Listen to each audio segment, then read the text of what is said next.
Shorty gon' check that, bang that, drop that, hit that, pack that, kick that, send that, flip that. Hey, wow, wow, wow, wow. Hay 7 demonios tratando de controlarme. No me quiero ir al infierno, pero ellos quieren llevarme. Hey, look, wow, wow, wow, wow.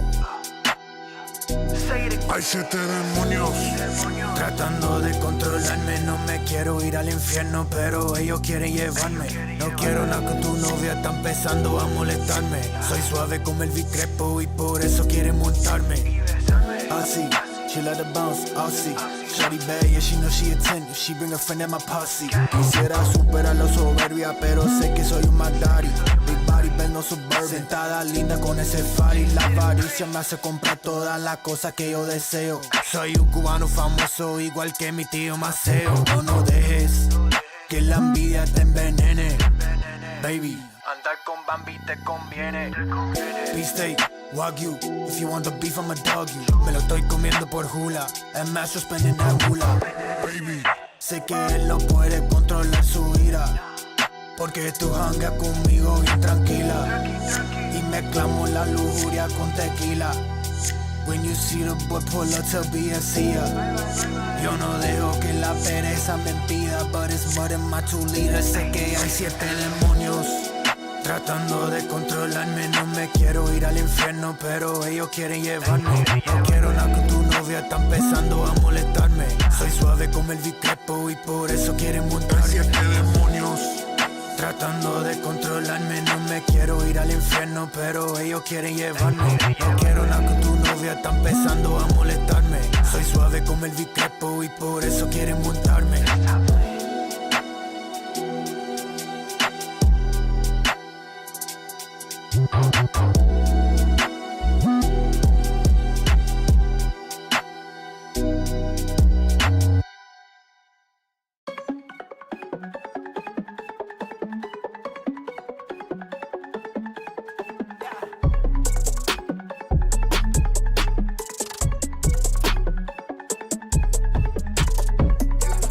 It's 3 a.m. I just touched down. Wanna call me to buzz down. It's love over lust now. I don't know who to trust now. Tell me who can I trust now? Hey, yeah. It's 3 a.m. I just touched down. Wanna call me to buzz down. It's love over lust now. I don't know who to trust now. Yeah, who can I trust now? Hey, lately I've been on the go. Stewards home away from home. Inner teed up on my own. Load up the beat, turn in my zone. I feel alive today.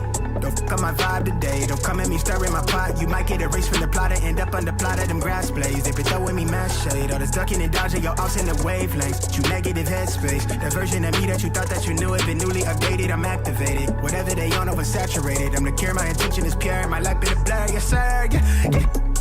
I've been stitching my wounds and flipping my tunes, reversing my curses. I wrote it in braille, never stale. I spoke it in cursive. I'm not from where earth is. The features ethereal, the ancestors surging through veins. I've been curving and purging all person in places and things that don't serve me. My hands on the cloud, my feet where the turf is. That's perfect.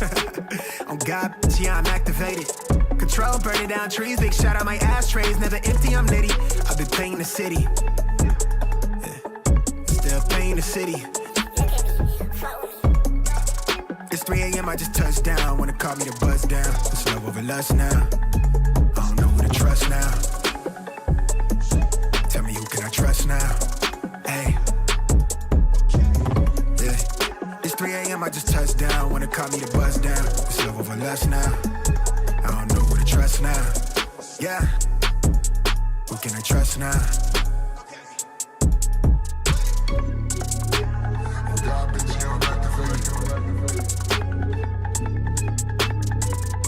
I've been painting the city.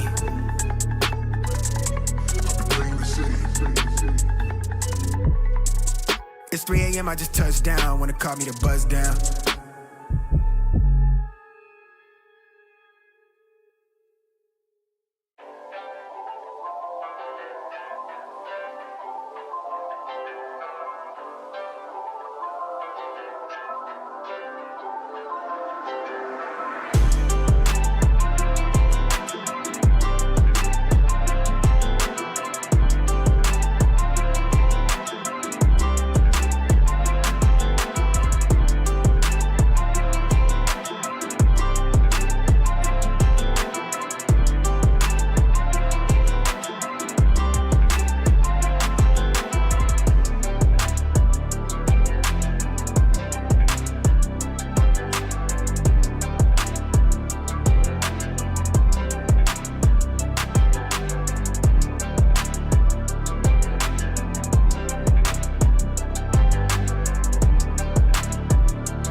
Hello guys, welcome to the Esports Club Gauntlet series for the Middle East region powered by Zotac Gaming. We'll be taking a look at the event format, folks. And yes, open qualifiers. We saw 32 teams coming in, only 8 teams from each group qualified. And now from there, we have got our semifinals teams. That's going to be 16 teams battling out for the finale slots. Well, this is going to be Bullet, the crazy gamer on the mic. And with me joining our side on the casting desk is going to be Mr. Raider. So, Mr. Raider, how are you doing today? And welcome to the show. Pretty pumped up to see what is going to happen. And yes, initially, as we can see, we had 32 teams, out of which only top 4 teams qualified from each individual group into the semi-finale. We had seen those 2 amazing days where 6 amazing matchups individually was there in every single day. Well, the contestment was amazing, but what are the stakes? The stakes are massive. $10,000 is the prize pool of this amazing TEC Gauntlet series for Middle East, powered by Zotac Gaming, and the champions are going to get the bragging rights of winning the particular championship. And apart from that, the $5,500 is also going to get credited for them. Runner-ups, $3,000 for them. Second runner-up, that means the third place will be getting $1,500. But that's not it. The in-game currency, G coins, are also some kind of rewards which you are going to get so that you can, I guess, improve your own gun skills, and eventually the weaponry that you are going to get. Some good skins are going to be there. Royal passes is what you can actually have with this. So obviously these G coins are also going to be a very good addition for the teams coming from 4th to the 8th position. But let's have a look at the points breakdown as well. Yeah, the first place will be securing the winner chicken and will be getting 10 points into the tally. The second team to be on to the kind of a runner position the entire game is only gonna get 6 points. That's a massive, I would say, a fall off of points when you're gonna get into the first place, or when you're not gonna get into the first place. The third place will be getting 5 points. The fourth place will be getting 4 points. That's a bingo over there. On when you finish off your team with at the fifth position, you get 3 points. So comparing to what you get at the first and second, it's going to be a big fall off. So it's going to matter a lot who's going to get the winner chicken dinner onto it. Any of these specific maps, which is gonna we're gonna take a look at. But for now, we're going to take a look at all of these teams which have qualified their way from the open qualifiers till the semi-finale. We have DJE, we have Sunshine Esports, we have Flashbang coming in. We have a lot of teams coming in from also as invited, because we also have 8 teams who are in the invited sections for the entire tournament. So that are in grand finale. That is in grand finale. So all of these teams are coming in from the qualifier. It's going to be Girard Esports, Sunshine, Green Dragon, disqualifiers, White Gloves, not bad, Flashbang. And there's a lot of teams which have also performed really well, especially talking about the side of Go to Well, especially also talking about the side of DG Rad, who took away more than 18 or 19 kill points in one single map. Well, let's have a look at the schedule. It's looking amazing. We are starting with the base 1, the OG, Erangel. Then we'll move on to the match number 3, that is Tego. So 2 good matches of Erangel where the competition is just going to get amplified a lot. And obviously the teams are going to be high-spirited. They know that the qualifications are absolutely important, because only the top 8 teams from the semi-finale are going to get qualified for the grand finale. And in the grand finals, we'll get to see some other teams, to be precise, top other 8 teams which are going to get straight up invited in the grand finale. That competition will be there on 30th and 31st of October. Have to wait for that, but initially let's talk about the map which is going to wrap up the day. It will be Vikendi, the snowy one, where the hype is going to be surreal, because after the day number 1 ends, really every single team is going to basically put them on the best stance so that they have the best of the best points in their favor. It's really very important for them to get those amazing points in their favor, and have to really see how the game goes on from there. Apart from that, yes, the competition looks absolutely amazing. Initially, if you talk about the qualifications, the competition was very amazing. You talk about Digirad Esports, the team which was able to hit the 90 points marker, the only team which was able to do that in a span of just 6 matches. They were absolutely on point with their aggression. They had some good chicken dinners, and they're consistent with their approach. On the hindsight, if you talk about another team which was able to showcase their dominance, was Sunshine and Stardust. Stardust came in at day number 2, which was from team which was coming from Group C of the 8 amazing teams which are there in that particular group. So yeah, the competition was looking very good. I'm looking forward to see how these teams are going to perform today, because again, the semi-finale is going to get started. This is the time where you have to put your A game. If that A game is not here from the start of the day, you might be actually at the downfall of the leaderboard, and you really don't want to be there. Even if you are actually there with just a buffer of 1 good point at the 8th position at the end of the semi-finale, you are still going to get qualified for the grand finale, which is going to give you the fresh start to fight back with the 0 in the leaderboard in terms of the grand finale, which is again very, very important. But remember, guys, all the days in the semi-finale, to be precise, 4 days are there. Every single day, we are going to witness 4 matches. That means in total, we have got 16 matches to see. Yeah, it's also more of like now you have a set of lesser map compared to what we are seeing in the open to all qualifiers coming in for the first few days of the entire gauntlet series for Middle East region. Now you only have 4 maps, so you gotta be very focused upon how you're gonna take the kill points advantage. You gotta be very focused upon how you're gonna take the placement part advantage, because we have seen teams like DGRAT, teams like Go2L. Even if I'm not wrong, the side of not bad Esports performing quite well with their kill points, kill points tally coming onto the entire scoreboard. But for a lot of teams, they were like a huge buffer after the third or the fifth position that we saw on the first day itself. So I feel like yes, teams need to be very, very focused on how they want to approach the entire gun game, on how they want to rotate upon maps like especially like Tag 1 Weekend. When it comes on that, the overall placement, overall POIs are so much very much complicated with sometimes around, because these are some of these maps who have been kind of added towards the competitive scenario little bit very lately towards the entire I would say competitive maps when it comes on the side of PUBG. But talking about the side of Erangel, talking about the side of Miramar, these are some of the very old and what do you call it, an epic classic map. So players know every corner, players know every other house, every other I would say POIs, what's gonna be the rotation, what's gonna be the usual ones, what are the unconventional rotation that we can expect. So teams are gonna be really careful. Teams need to be very careful when especially coming onto a map of Tag 1 Weekend. One definitely feels a little bit more comfortable when they are fighting in the map of Erangel and Miramar, because these are the early maps. These are those maps which have kind of, let's say, set the marker of how you have to perform, how you have to retaliate in those 8 into 8 kilometers of a map. It's a very big vicinity. You talk about Erangel, it's an island based map. We'll talk about Miramar tomorrow, because if I'm not wrong, we'll get to see 2 Miramars tomorrow, because but today, in order to start the semi-finale, there is no such map known as Miramar when it comes to today's lineup. We have got 2 Erangels to start off the day, then Tego is going to come, and then Vikendi will be there. But definitely going to agree on the fact that Erangel and Miramar, these are the 2 OG maps, where Erangel is still most comfortable map. If you talk about Miramar, you never know what kind of rotation is going to be there, what kind of hard shifts of zone is going to be there. There is some chance of a predictability when you are an IGL and you have got a very big experience in this game, that you are able to predict where the zone might actually go. But then again, coming back to that area or rotating back to that area, holding the zone is again a very big challenge for all the IGLs, to be honest. All the 16 IGLs that are going to be there from 16 teams are definitely going to face a lot of I guess aggression and a lot of rush over there. But remember, guys, the first 2 maps are going to be very, very important. Have to see how the performance goes on. And Erangel, Tego, Vikendi, this is how the day is going to go.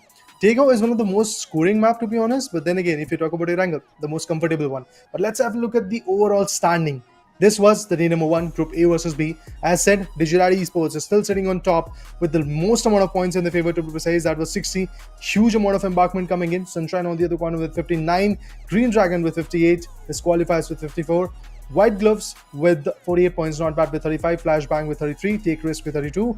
And Stardust with just 31 points. Remember, from Stardust to Nevermind, they are the particular teams which were from Group C and D, to be precise. They have also qualified. They have also played a lot. They have also performed a lot. But then again, the fact that their aggression was not that on point is something else to talk about. Yeah, especially when we talk about the side of teams like Flashbang, when we especially talk about the side of Team Stardust. Take a look at the number of their kills. Take a look what's happening for the first, I would say, 2 teams. Like for the side of Green Dragon, they have a phenomenal 45 kill coming on with the entire day 1 scenario. Talking about the side of Team Sunshine and DGRAT, they were at the top of their performance for the first 4 maps. Of course, we saw DGRAT getting eliminated on the first day onto the 4th map, where we saw probably that was Erangel, or maybe that was the side of Miramar, where they got eliminated very early in the game. But especially when we talk about the side of Team Dragons, Green Dragon, we talk about the side of Discord, these are some of the teams which are very smart. Also, like I want to add the side of White Gloves into the same category, because they have been performing very wisely. They have been performing very, very on point with their overall rotation game, where they want to take fights, whether they want to go for those winner chicken dinners. Because I remember the side of White Gloves, or maybe it was the side of some team which were very on point with their entire winner chicken dinner game, trying to go for back-to-back winner chicken dinner on towards their specific play day. But there were a lot of squads, especially when we talk about the entire MENA region, where we have casted together radar on the same desk. especially talking about the side of Bumble squad. Could be that it could have been another team, but by taking a look at the IGNs, it feels like they are the same players. So they did perform really well in the other tournaments based off in the MENA region circuit. But in talking about this specific tournament for the side of Gauntlet Middle East powered by Zotac Gaming with our broadcast partner Loco, teams like Bumble Squad, there are teams who have also like have a kind of a name for themselves in the entire MENA region, have not able to perform really well, not trying to just go on with the I overall would like to correct you on that bullet once again. That you're talking about Bumble Squad, you're talking about Servam, and I know that we are a big fan of that particular team. But a surprise for you, Bullet, and our audience, that these are those two teams which are coming from those top 8 teams who are going to get straight up invited in the grand finale. So they are waiting. They are waiting for their chance. They are coming in the grand finale. They're waiting patiently to be the giant and beating down the teams which are going to get qualified from the semi-finale. Obviously, the competition is going to be way too hectic. 16 good matches of the semi-finale. We'll get to see out of these 16 teams fighting in 16 matches, fighting in 4 different days, which 8 teams are the top 8 teams who are going to get qualified from the grand finale. They are going to meet teams like Savam Esports, teams like Bumble Squad, and many more teams, to be precise. 6 more other names are there. And you will get to see all of that on the Instagram handles of the Esports Club. So make sure to follow them because you will get to know all the updates and which are the next upcoming dates. Obviously, as a caster, we are here. While on stream, we are going to guide you how the tournament is going to go. But if the stream is off, if there is a day off, you can check out the Esports Club's Instagram handle where you will get every single detail which is going to grace you with the knowledge of how the tournament is going to follow up.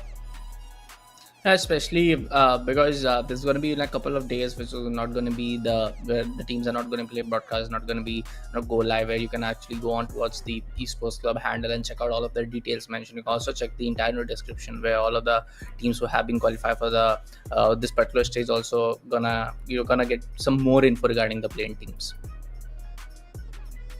Yeah, it is definitely going to be very important for you guys to follow those pages and eventually get all the information, because again, if you're a fan, you really want to know where the team is going to move, what kind of strategy they have got, and how the play is going to go. Obviously, while the stream is going on, while your team is performing in the matches, we as caster will be able to grace you with the knowledge that how the team are performing, which particular map is going to come, and how that performance is going to implicate a new journey on terms of the gun game. Even Digital Athletics, another big name which have performed in the previous times, is going to be there. And in the qualified teams, we are going to get to see which are those top 8 teams, because again, these 16 matches are going to tell us which are those individual teams who are going to get qualified. But for now, yes, the first match is going to come pretty soon, and I'm very excited to see how the flight path is going to get impacted and how the game is going to get impacted through that, because even if the Erangel map is very, very comfortable map, trust me, you have to be ready with the flight path. You have to be ready with the play zone. If the play zone is going to come up with a very different path, if the flight path is going to be a very different path, things might change very drastically. And as we can see, the map has been changed. It's going to be the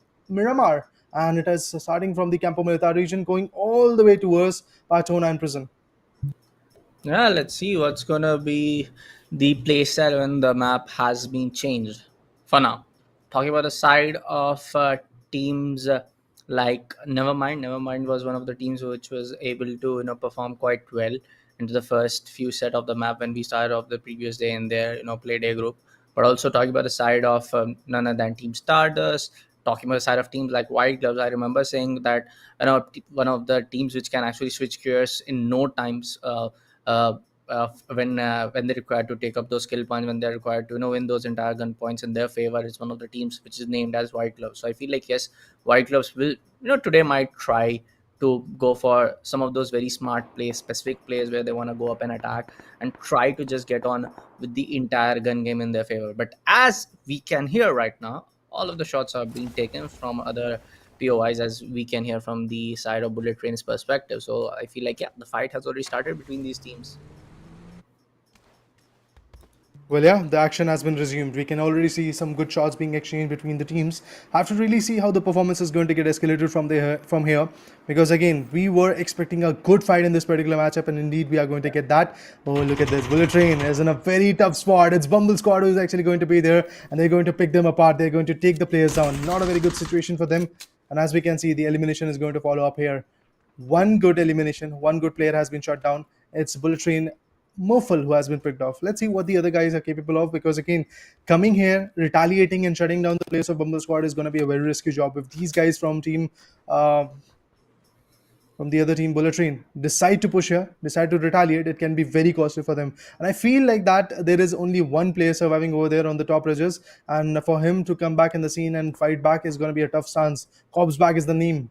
With the M4 and 4x combination, he can definitely be the giant. But look at that. He's going to go for the single tap shots. But trust me, the opponent has got a Mini 14 with a 6.6 scope, which is far more superior than this weaponry that this guy has got, because the other guy has got a DMR and a superior scope, which can give more zoom, more power, more infiltration when it comes to the POIs. I'm looking forward to see how the game is going to get converted from here. This is the semi-finale. Match number 1 out of the 16 that are supposed to happen.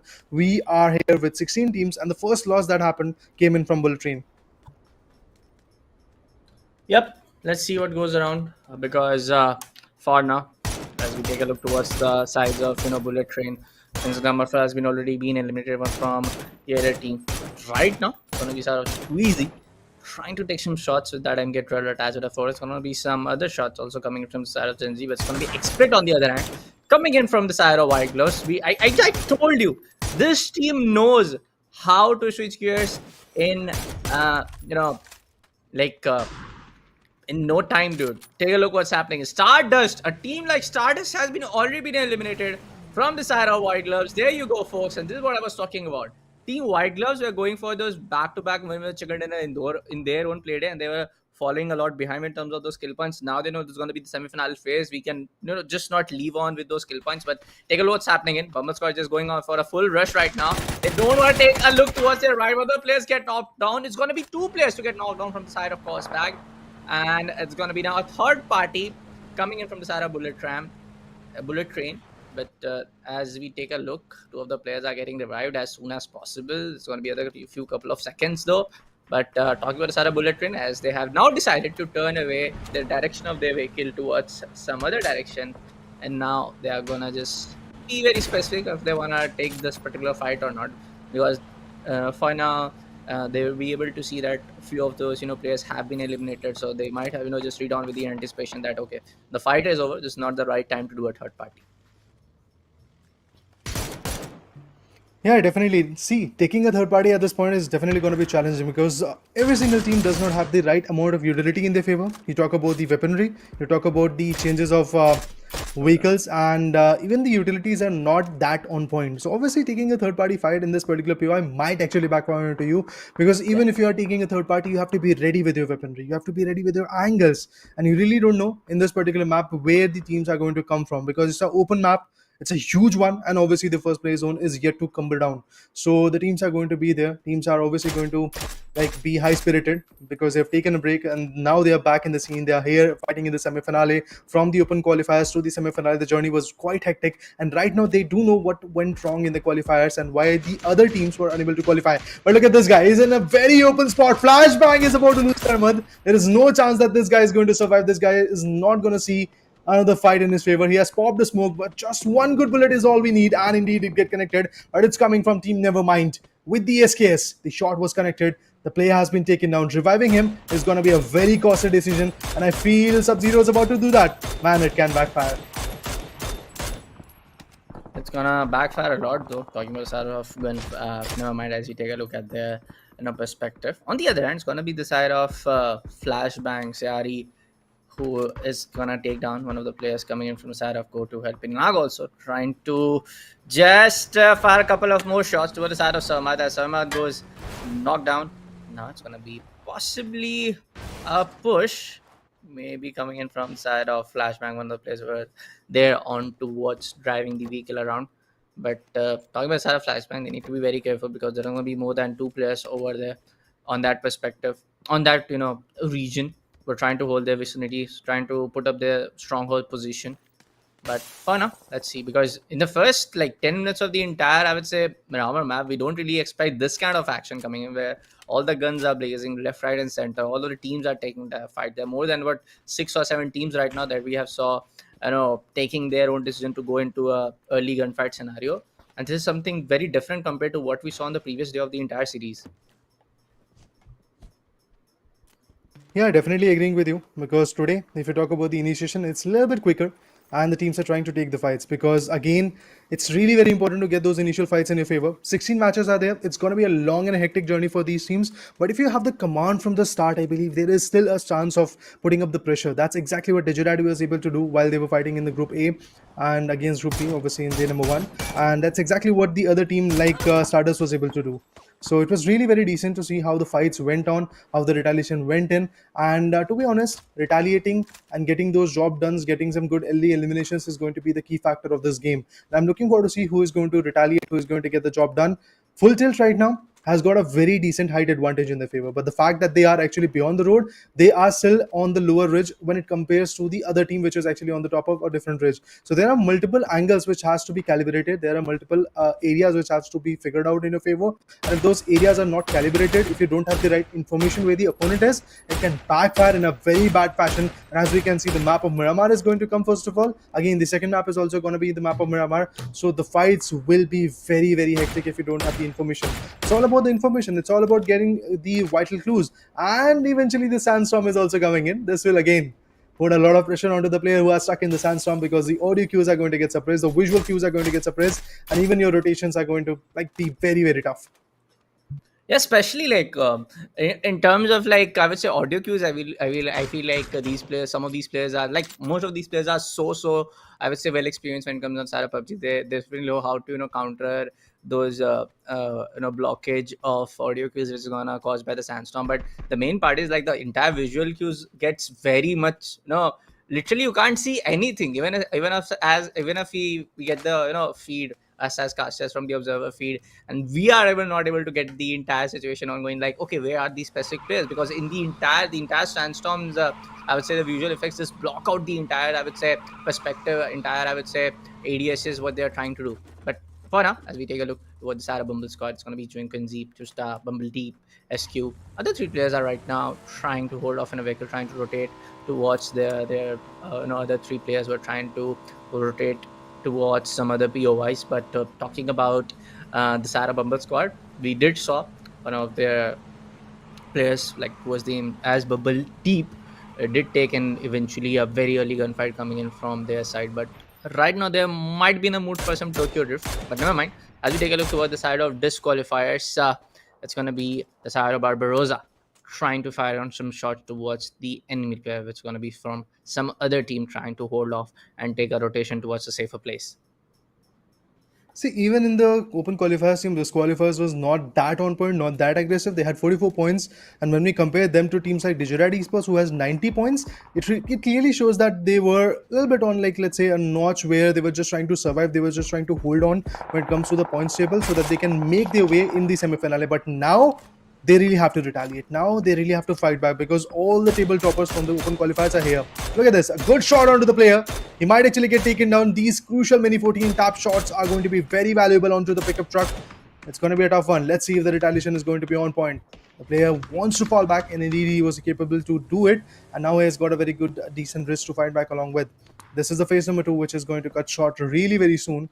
If you talk about the other players, it's Aimbu V2 from disqualifiers, Quickstep 2K, Best, and then we have Barbarossa. I've seen Quickstep 2K doing absolutely amazing stuff, and even from another team, Force 2K is also a very good player to talk about and to watch, to be honest, because there are some players whose aim, whose perfection over these games, and whose command over the trigger discipline is absolutely amazing. So I'm looking forward to see if that kind of play is going to come, but for now, the second play zone is going to crumble down.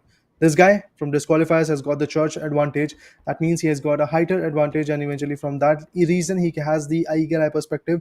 He's getting every single idea of where the players are rotating, where is a potential push that is coming in. And when you have that kind of information from the start, I've been shouting like information is very very valuable in every single map of PUBG. So definitely that is going to be the vital thing, and this is why Quickstep is putting himself in a very vulnerable spot, but at the same point he's actually gaining the vital information. Both V's are getting connected, vulnerable and vital. Look at them. I was talking about the vulnerability of this spot, and indeed he got shot from the back. But again, he had the information, and it was relayed to his teammate that there is a certain team rotating from this angle to that angle. And obviously, these informations at the end might just save this team to the end. And disqualifiers really want to qualify right now. Yeah, man, definitely. All of these teams have fighted their way off coming in from the all of the, I would say, opening qualifiers, open to all qualifiers, where we did, cast it and enjoy all of the first 2 days of the entire Gauntlet series for Middle East region. Now, talking about, especially about the side of, I would say, those qualifiers, they were one of the teams which struggled a lot in the first few maps, even for the first day itself, towards their playing day itself, where they were not able to take those. Gunfights very confidently. So I just feel like it's how it's gonna. I would say, like, when we talk about the side of disqualifiers, like when you see a team struggling a lot in the first few maps, it turns out to be that scenario where the teams are not able to get hold of the entire game, especially in this kind of competitive scenario when you have a prize pool of $10,000 on the line. But for now, talking about the side of never mind, it's gonna be the side of 4080. I love the way how the IGN sounds, but I cannot say that last year's series name for now. But I just gonna call him RTX for now, because yeah, all thanks to Zotac Gaming for powering up this entire tournament with their lovely RTX cards coming in from their side, especially the side of, I would say, 43's cards, which have really really good cooling, really good, I would say, performance coming in from their GPUs. But talking about the side of White Gloves already, as they spot someone from the side of TLT, they're trying to take up a rotation with one of those bikes. I felt like two of the players can be get knocked out from the side of White Gloves. But right now it's going to be O'Connell with just 1 kills. Bad Boy 2K with 3 kills coming in from one single guy. Damn. Yeah, a 1v3 coming from Bad Boy 2K. He's definitely a bad boy at this point when it comes to the lobby, because he's actually finishing every single individual that he's spotting. Really have to see if that is going to be consistent or not. But there you go, disqualifier, still taking a lot of shots onto the exact team which they were taking some shots initially. But the result is still pretty clear that they are unable to put the players down, and that's why I do prefer in every single game rotate with at least 3 vehicles in your favor, because you will be able to bifurcate the shots coming from the opponent, and that is again in turn going to put a lot of pressure onto these guys, because they have to figure out which vehicles they have to shoot down. There are 4 vehicles rotating in front of them. They're trying to shoot the one which is closest to them, and then they have to switch the aim to the other vehicle which is now closer to them, and then to the third one, then to the fourth one. And in terms of doing that, they won't be able to pinpoint precise their fire on one precise team or one precise vehicle, and in turn it will cause them I guess situation where they won't be able to get any single frag out of it, but they will be wasting a lot of bullets. And that's exactly why rotating with a lot of vehicles is going to be very valuable. Obviously you will be able to get a maximum amount of 4 vehicles in your favor, because you are 4 individuals can drive 4 vehicles, pretty clear about that. And yes, when you have that many rotations, that many valuable finishes coming into the picture, yes, it will be very impressive to see how the game goes on from there. Nevermind on the other corner has got a very good spot, but indeed they are in an open spot. While rotating, they might be in trouble because the third place circle is already shrinking down. So reaching out to that circle is going to be very, very important. Otherwise, the blue zone is going to eat them alive. The pressure will be immense. And in the map of Miramar, it's an open map. So zone gatekeeping scenario is way better than holding a center compound. And I'm feeling that there is going to be a lot of teams who are going to basically zone gatekeep other teams who are trying to travel late into the zone. Yeah, the other teams will definitely try to gatekeep all of the teams coming into their vicinity. But take a look what's happening for the side of Bumble squad. It's going to be Tuzda to take out one of the players coming in from the green squad. But talking about the side of Go to Hell, it's going to be Vosgar to take out one more, as you see on the kill free. But as we spectate at that time around disqualify, it just feels like they're avoiding gunfights for now. They're not trying to go and challenge someone. But oh, Deja Ring, it's going to be 3 of the players coming in who have been knocked apart from the side of Flashbang. I really want to take a look at their perspective, what's going to be the entire play coming in from their side, because we have seen, I would say, the side of DG Esports sometimes they're not performing way too well, sometimes they're not getting eliminated very early in some of these maps. Especially it was, I guess, the side of Rangle only in the second day of the entire, I would say, TEC Gauntlet Middle East, powered by Zotac Gaming, the broadcast partner Loco, which they were able to perform really well for the first 2 maps, but in the third or fourth map, they did got eliminated very early. But as we take a look at the mini circle, the mini map onto our right-hand side, there's going to be 4 other teams trying to play on the other ridges. There are going to be a lot of teams being on the southern side of the circle, and there's going to be 2 teams still trying to make their way. Actually, 3 teams or 4 teams, as we see other team also towards the southern side, trying to make a rotation, trying to go for a safer heaven place, and then take up those gunfights in their own favor. And there's going to be one of the clashes coming in, possibly from the side of Oconet. Screams over there, which are getting very closely. And there you go. It's got to be Deja Ring live. Oh, just to switch up his side. 180-degree goes on, takes the guy. Klaros cooking up a nade. Not in the right direction though, but it's going to be another retaliation nade coming in from the side of White Gloves. DG Red right now struggling a lot because it's going to be extends which have been who has been eliminated. It's going to be just hello my bad, and Leos trying to fight it off. Oh, Oh, lovely that nade, nade! man. Screams goes down. He's gonna scream in pain for now. Now it's gonna be a clear 2v3 scenario. Oh, that nade, and after that in the kill feed, a beautiful M24 shot down to the head. I mean, what is happening? The kill feed is going bonkers, and if this kind of performance pertains, I do believe a large amount of players are going to fall short when it comes to the fifth place zone marker. Because yes, now a lot of teams are going to push themselves back into the circle, and the names are going to be teams like team basically known as Green Dragons, teams White Gloves. Every single team which is outside the circle is now going to make a move. Digital Esports on the other corner, the one which secured, remember guys, 90 points in just 6 matches, and is now struggling because now they have qualified to the cream of that lobby. Out of those 32 teams, now we are left with just 16 who have been qualified in the semi-finale. And again, only top 8 teams are going to get qualified through out of these 16 teams in the particular perspective of the grand finale. But as we did saw in the kill feed, White Gloves have already been eliminated. Mind Guards is also done and dusted. A team which was able to secure a lot of good points in the previous qualifiers is now struggling a lot, and obviously this struggle is going to go far because again, every single individual team has to perform, and in order to perform they have to be very ready, very precise with their POIs, with their angles, and with their rotations. But look at this, Digiradi Esports, hello my bad, actually at a very bad spot because if he's trying to make himself comfortable into the circle, he has to face against team number 3, which might be some Sunshine Esports, and while facing them there will be a lot of trouble. The only 2 teams which are already out of the equation, my bad, actually 3 teams are Mind Guards, White Gloves, and Stardust. All the 3 teams which are able to perform initially very good are now taken down. But oh, the Car 98 is not stopping, the Mini 14 is not stopping, the connections are here, and as we can see, even the eliminations are coming in. And there you go, man. Soon a lot of teams are gonna just fall like a deck of cards on all of these teams who have a very good spots, trying to hold down their angles. Lyos takes a very good kill toward the side of Frax Fahood from the side of Go to Hell. Now it's gonna be Sunshine Decatrons coming in. It's going to be someone from the side of Green Tigers known as Grown. Retaliation shots coming left, right, and center as Iconics gets down to the side of just Botan. It's going to be Go to Hell who gets eliminated. The fire shot coming in from the side of Sunshine Bankai. And a Bankai trying to get inside this small coop-based lobby. I can just call it right now. Very small, very small, which is like just a nade rolled up gets in. And they're going to get eliminated if someone tries to just put up a nade. But hello, my bad, Lyos. Doing a really gunfights, like doing the kind of confidence play which we expect from a team like DG Rad, trying to just hold off the entire team, trying to just battle out with the entire teams, and with just being just a 2-man squad. Right now a lot of nades are coming in from the side of Green Dragons, and this is what happens around when you have a lot of teams trying to come on to their favor. You get a panic a lot. Some of these nades are connecting towards the side of Hello My Bad, and Hello My Bad eventually taken out from the side of Adtron.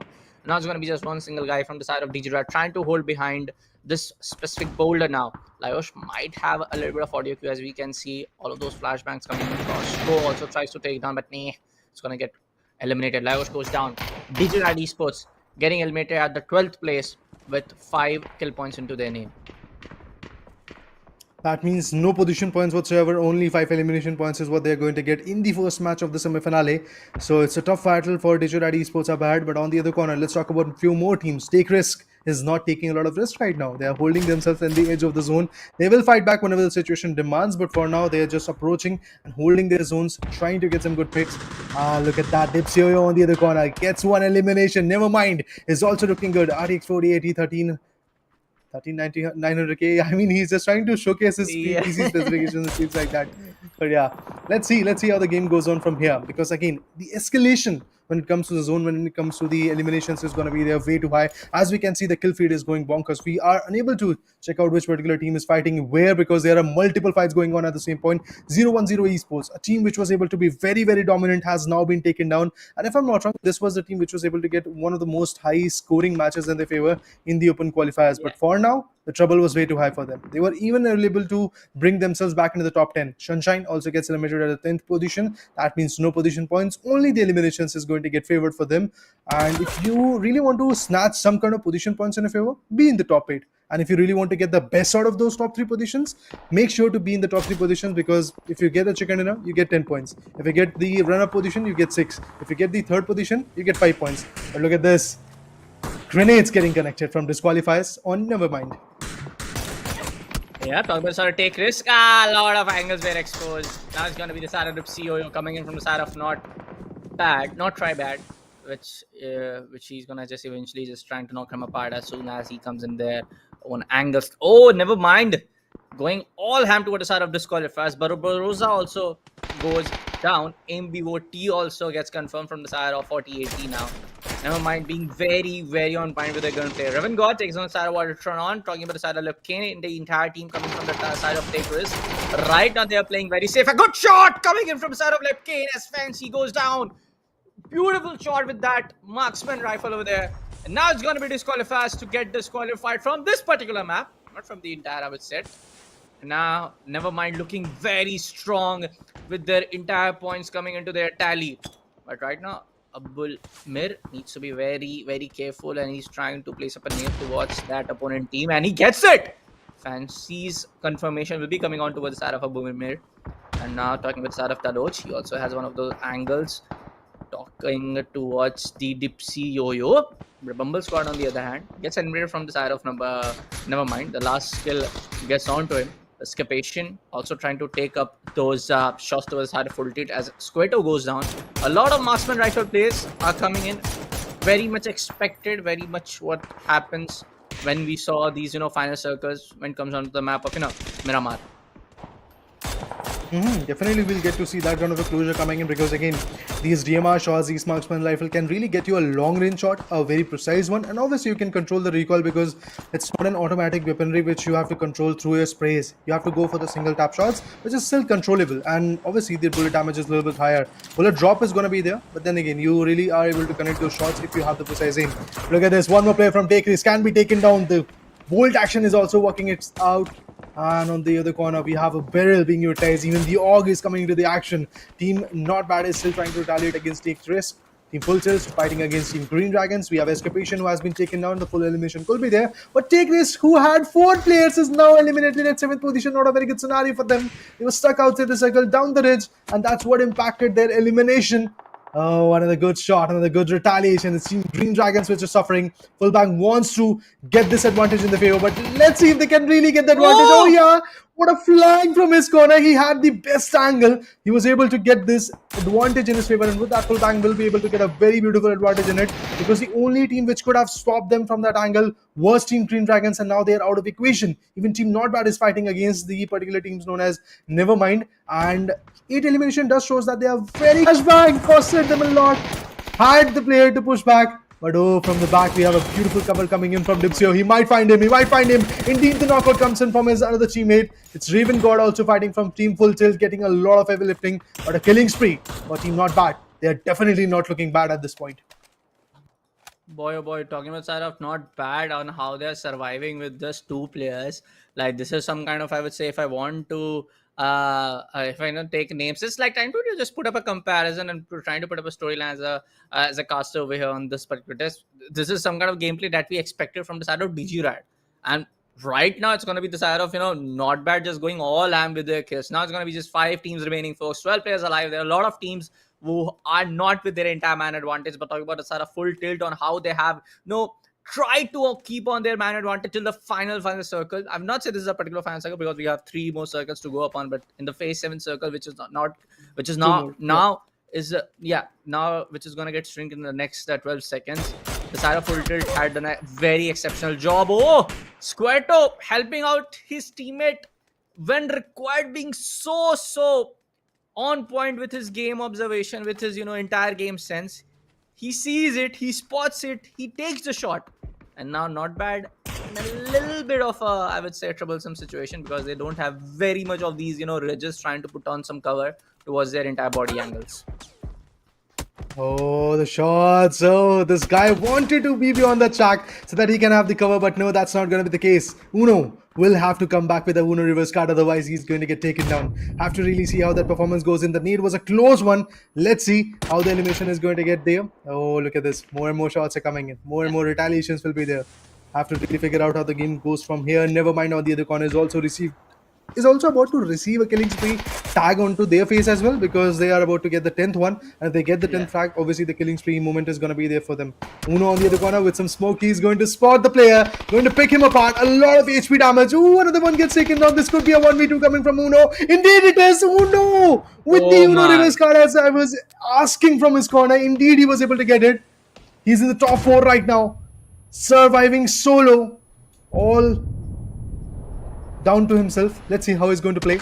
Nades, utils are still coming in. Uno really showing his face right now, really showing the courage, but now he's getting shot down from the back ends. The team which is going to be known as Flashbang to be precise, is there, and they are receiving and also dishing out a lot of damage. But look at this, Bullet Train is already eliminated. Was not expecting that kind of a POI elimination that early, but yes, the elimination comes in, and with that, we have to proceed to the next play zone, which is the second last one. The phase 8 is about to get trumbled down. After that, obviously the 9th play zone will be the last one, where not even a single meter of a space is going to be there after the 9th play zone starts crumbling down. So yeah, the 9th play zone is where all the individuals who are hiding beyond the ridges, who are holding beyond the ridges or holding beyond the smokes, have to come out and have to fight back, because there is no way to escape. And obviously the play zone damage is also going to be that high that if you go for the heal battle, it will not be a successful battle to win.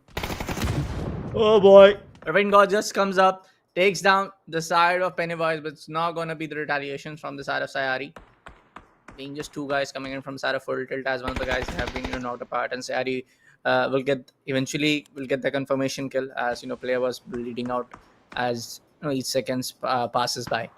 Talking about the side of Not Bad, just one single guy, Flashbang, might go for that revival, but I might suggest not the right time to just go upon. And now it's going to be Subji to just take on to some of those lootings that we saw. Now it's going to be a push coming in from the side of Pennywise, and it's going to be to get eliminated. Not Bad getting eliminated at the 3rd spot. Oh, Sub-Zero takes upon that nade. Suppy goes down, and it's a complete annihilation coming in from the side of Flashbang, and they will get the winner chicken dinner. Amazing play coming in as a team. Amazing play coming in as a team, where we saw them struggling a lot in their few, I would say, open to our qualifier days from this for this particular series, for this particular tournament.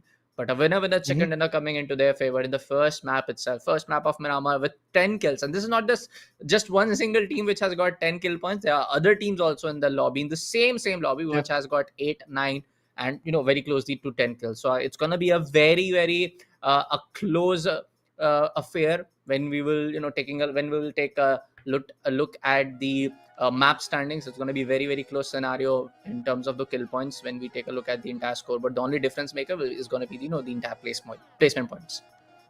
Oh yeah, definitely that is going to be the case, because if you talk about teams like Full Tilt and even teams like Not Bad, they had some serious finishes in their favor. Not Bad was able to come up with somewhere around 12 to 13 finishes in his favor, and we did saw Uno from Not Bad was able to do a 1v2 on Nevermind, which was also there with 9 finishes. So there are multiple teams who are actually close to the double digits, or maybe have crossed double digits. For example, Not Bad is one of those teams who have already crossed the double digit. On the other corner, if you talk about the team which was able to secure the winner chicken dinner, the team known as Flashbang was able to get 10 finishes also in their favor. So it's good to see the teams are evolving. They are actually prioritizing the finishes as well. Obviously, the second factor is going to be the placement points as well, because if you see the placement points, it's not like a whole system where you can say like it's a hybrid point system. Because if it is actually there with 15 points for the chicken dinner, then you can actually go for the placement points and also play a little bit lower on the finishes. But right now, only the top 3 positions are going to get the huge chunk of placement points. Trust me. Just seconds, the only double-digit points is going to be there for the winner chicken dinner team, which will get 10 points. The second position will be there with 6 points, and third position will be there 5 points. And from there, the points are going to decrease, and in a very rapid pace, to be honest. So if you really want to get the command, if you really want to make a double-digit marker or more than 20 markers in your favor, I believe at that point, you really have to get some good finishes in your favor. That has been done by teams like Flashbang, teams like Not Bad, and also teams like Nevermind. But for now, we are going to take a short highlight break, and you will get to see the highlights of this beautiful match number 1 of the semi-finale.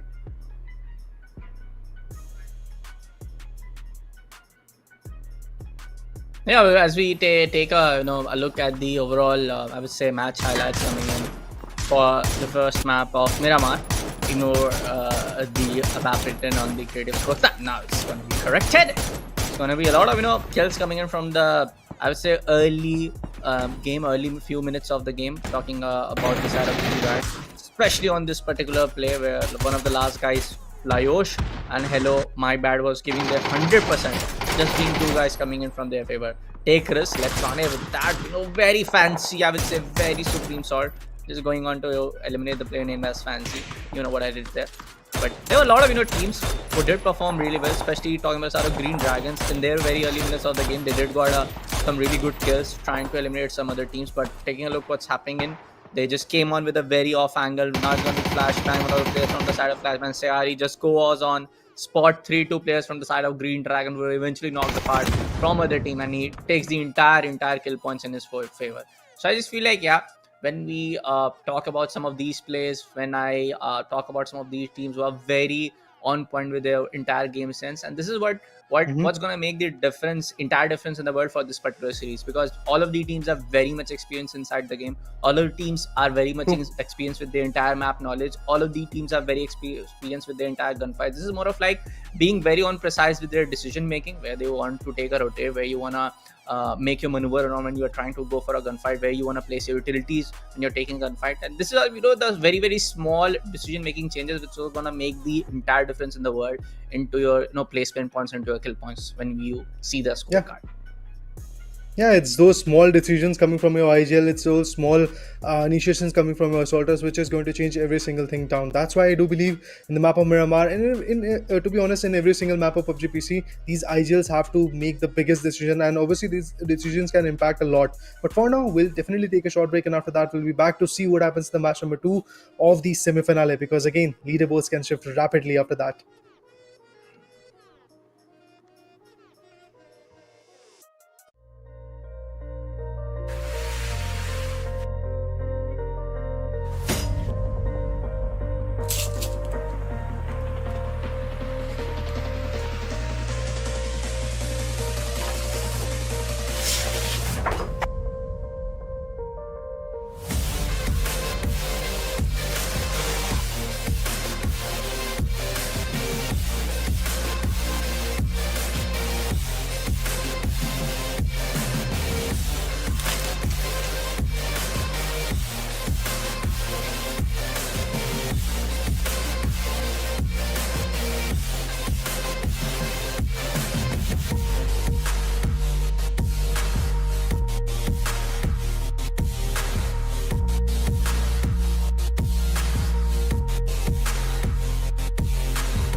Hey folks, welcome back to the Esports Club Gauntlet Middle East powered by Zotac Gaming with our broadcast partner Loco. This is going to be Bullet back on the desk. Joining alongside with me, of course, is going to be Mr. Raider.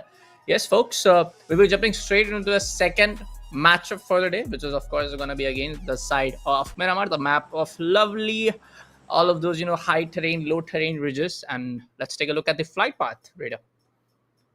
It's interesting that the flight path indeed in the previous matchup also started from Campo Militar. It went towards Partona, actually in between Partona and Prison to be honest. And this time it is going all the way towards Prison. Pretty similar flight path to be honest, because there is a difference of like, let's just say 1 or 2 kilometers, which is not that big when it comes to a plane path shift. But apart from that, where is the play zone going to go? That is my main question right now, because it is going to, if it is going to go towards Los Lunas, things will change drastically. But in between the flight path, we have areas like Hacienda, San Martin, Chumashera, Monte Nuevo, Picardo, the heart of this game, is also going to be there in the particular plane path. So definitely there is going to be a lot of ups and downs when it comes to the rotations. And also the teams are going to stick with their guns, stick with their approach, where they're going to jump in, they're going to stick with that area. And obviously this is one of those matches, this is one of those early days where teams can take risk.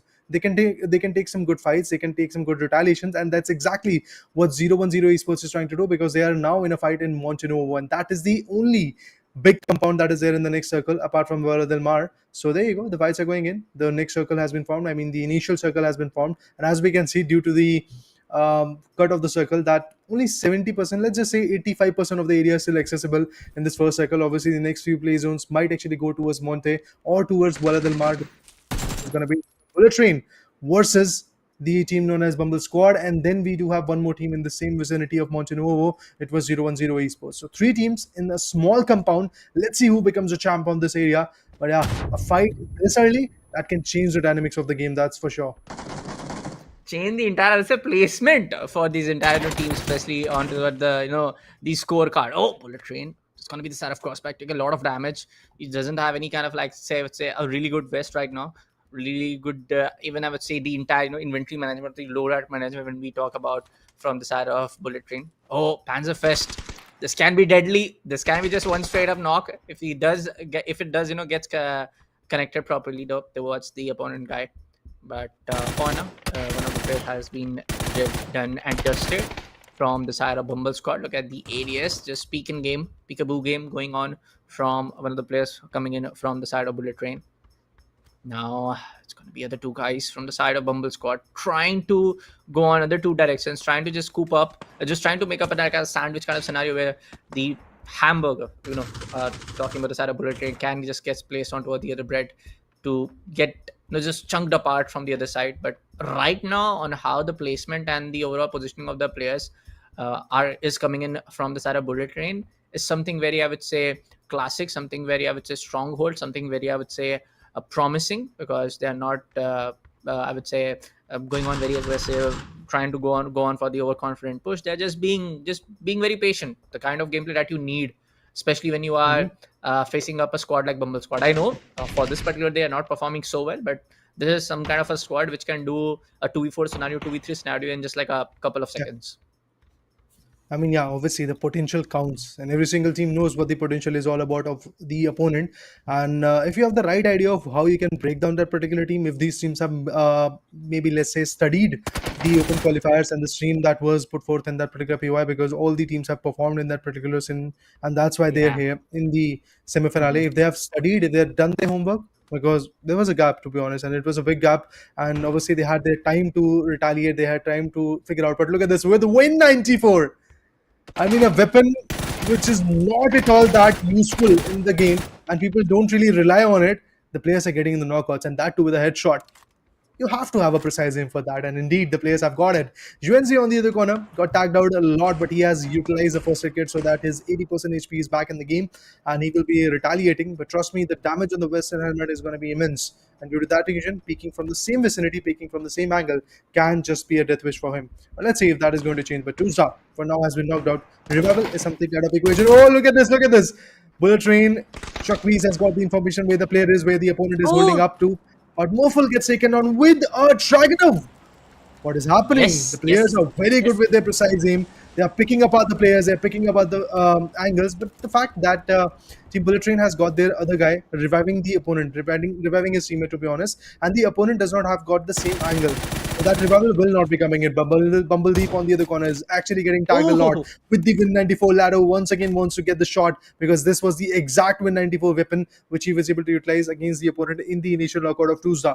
But for now, Bumbledeep is trying to travel back to the compound where Tuesday is knocked out and he's trying to get a revival. But look at this. He has been spotted. His information has been relayed. But Lado will not take a risk of rotating back to the compound all individually and then eventually taking the fight because it can be very, very risky to be honest. But Tuesday on the other corner is having high hopes at this point that he is going to get a revival very soon. I mean, when we talk about the side of Bumble squad, this is what I was talking about when one of the players, I guess it was Chukwueze or the side of Inkaz Murphy. Sorry for the wrong pronunciation if I'm doing so, but I'm just gonna call him Inkaz. Was he get knocked apart in just like a mere second? This was just talking about Bumble squad is that kind of, I would say, a team which are very much capable of doing this disadvantage scenario into their favor, especially when it comes down to their own vicinity. Talking about the side of Digirad Esports, it's going to be the side of Hello My Bite taking some shot to the side of Ojo Esports, and now maybe we can just call him Ojo. We can also call him 010 Esports, and right now one of the players from their side have been knocked down from the side of Digirad. Talking about the side of Digirad Esports, their entire performance for the first 2 days of the entire, I would say, TEC Gauntlet Middle East Series powered by Zotac Gaming with our broadcast partner Loco was so on point. But take a look what's happening. It's going to be Sunshine. Iconics to come in, takes on the side of Flyosh. Extensa is taking a fight over the side of 001. I really want to see that. Perspective. Right now, we can see the side of Crossbuck and the side of, I would say, the players from the side of Sunshine are nowhere very much near. So there's going to be those long range shots which are coming in from the side of Sunshine Esports. But on the other hand, Ladon takes down the side of Jonesy, and that's going to be that Sandstorm, which is going to affect a lot towards these both teams. I feel like for the side of Bumble squad, it's going to favor a lot because they are right now in a man disadvantage. But talking about the side of the other team, which is going to be the team named as Bullet Train, of course, it's going to differentiate a lot for their side because they know for a fact that they are on a mad disadvantage. They just need to take down the two of the guys who are remaining from the side of Bumble squad. But for right now, for the side of Bumble squad, who needs to be very careful of their entire position, very careful. Oh, there's got to be a huge blunder. It's gonna be the side of Bumble lead to go down. Just one player left out from the side of Bumble squad. Now, yes, we spectate the side of RTX 4080 coming in from side of Nevermind. It's gonna be Bunkai to go down from his hand. Callsback takes the final shot towards the side of Bumble Deep, and just one single player remaining now from the side of Bumble squad. Well, the last individual have to do everything from his possible corners to perform because remember guys, in the previous matchup, Bumble squad was not able to get a lot of points, and in this matchup, they went way too early without even a single position points and without even a single finish points, I believe. So this map was not at all fortunate for them. It's a very unfortunate loss for them, and obviously in terms of the leaderboard, they are going to fall short of a lot of points when it comes to the top 4 positions. Remember guys, only the top 8 teams are going to get qualified for the grand finale. We are watching the 16 teams which have already qualified from the open qualifiers. That means they fought their own battle, but for now, Full Tilt is actually rotating back, but Ravengard has actually lost the control of his vehicle, and trust me, Mirado is not the best vehicle to drive off roads because it can be stuck in ridges, it can be dismantled, it can be taken down, and even the amount of damage that this vehicle can intake is not that high. Ravengard in a very open spot can be taken down anytime moment. Any situation can be out of his hands with the MK12. The aim has to there. The bullet drop has to be calculated, and that's exactly what this guy is trying to do. With that, as we can see, the shots are going in, but finally the shot gets connected. It's coming from Team Mindguts, not Stardust. Despite the fact that Stardust has got the height advantage, but they are unable to compensate the angles that Mindguts have got because they have got the X factor. That is the different angle in their favor. Kupaji is there, parked over there, which can be utilized while their rotations. But apart from that, a smoke has been popped, so that maybe a possible revival is going to come. But I feel that is not going to be easy.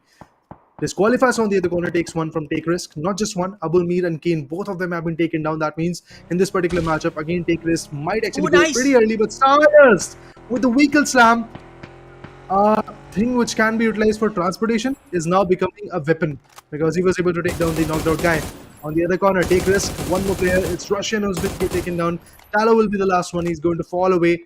This time, unlike Bumble Squad, he's going to fall back. He's going to survive. Remember, the last man from Bumble Squad got taken down in just 10 seconds, which is not a good scenario for that particular team because overall, that team is out of the equation in this matchup. 010 Esports with 3 players left out from his own team. It's going to be other teams which is going to take some fights. One of the players from the side of Full Tilt takes a bite of give them a little bit of the dusting side towards the one of the players coming in from the side of Stardust right now.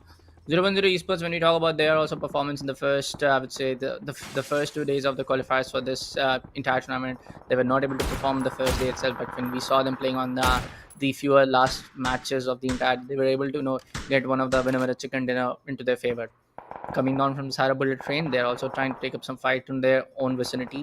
Talking about the Sahara mine guards, we have seen Invocation, Kaidal performing really well with their duo chemistry going on when they especially take those gunfights to some others vicinity, some other team vicinity, but not able to win those entire rotation game, not able to win those gatekeeping scenario. But talking about side of QM, Shudla takes on the side of Crossback. Suppi on the other hand also taking one of the players out from the side of Bullet Train. So I just feel like there's going to be just one player now left alive from the side of Bullet Train. Watertron, from the other hand, it's going to be the side of to get knocked apart.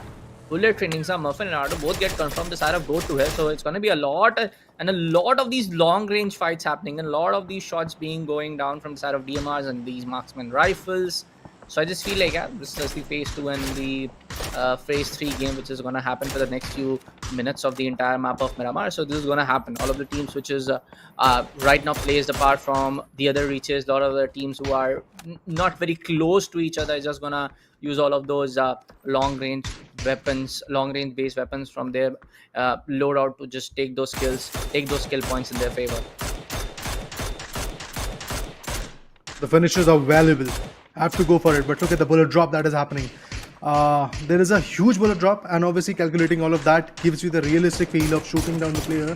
And I have to see how the players are going to get the advantage out of it, because look at them, they're trying to constantly maneuver around, get some good shots onto the players who are over there on that ridge, but still the connection have not yet been made. And the phase 2, it's crumbling down. But look at this, thanks to the production team, we have got the information on where the teams are standing, because if you talk about team Not Bad, they're actually on the northwestern angle to be honest, because on the eastern flanks we have players like Chakweez who are actually in the compounds like Montenovo. So it will be very important to see how that retaliation goes on.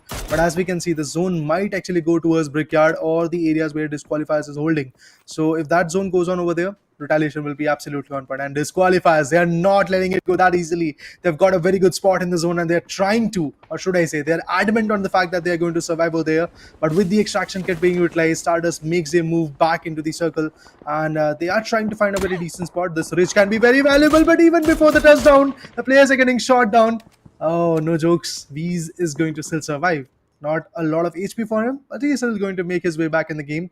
That's a good scenario for him. But now he's going to pray that his teammates are also pretty close to him, because really want to have that cover. That's why it's a 4v4 game, not a 1v1.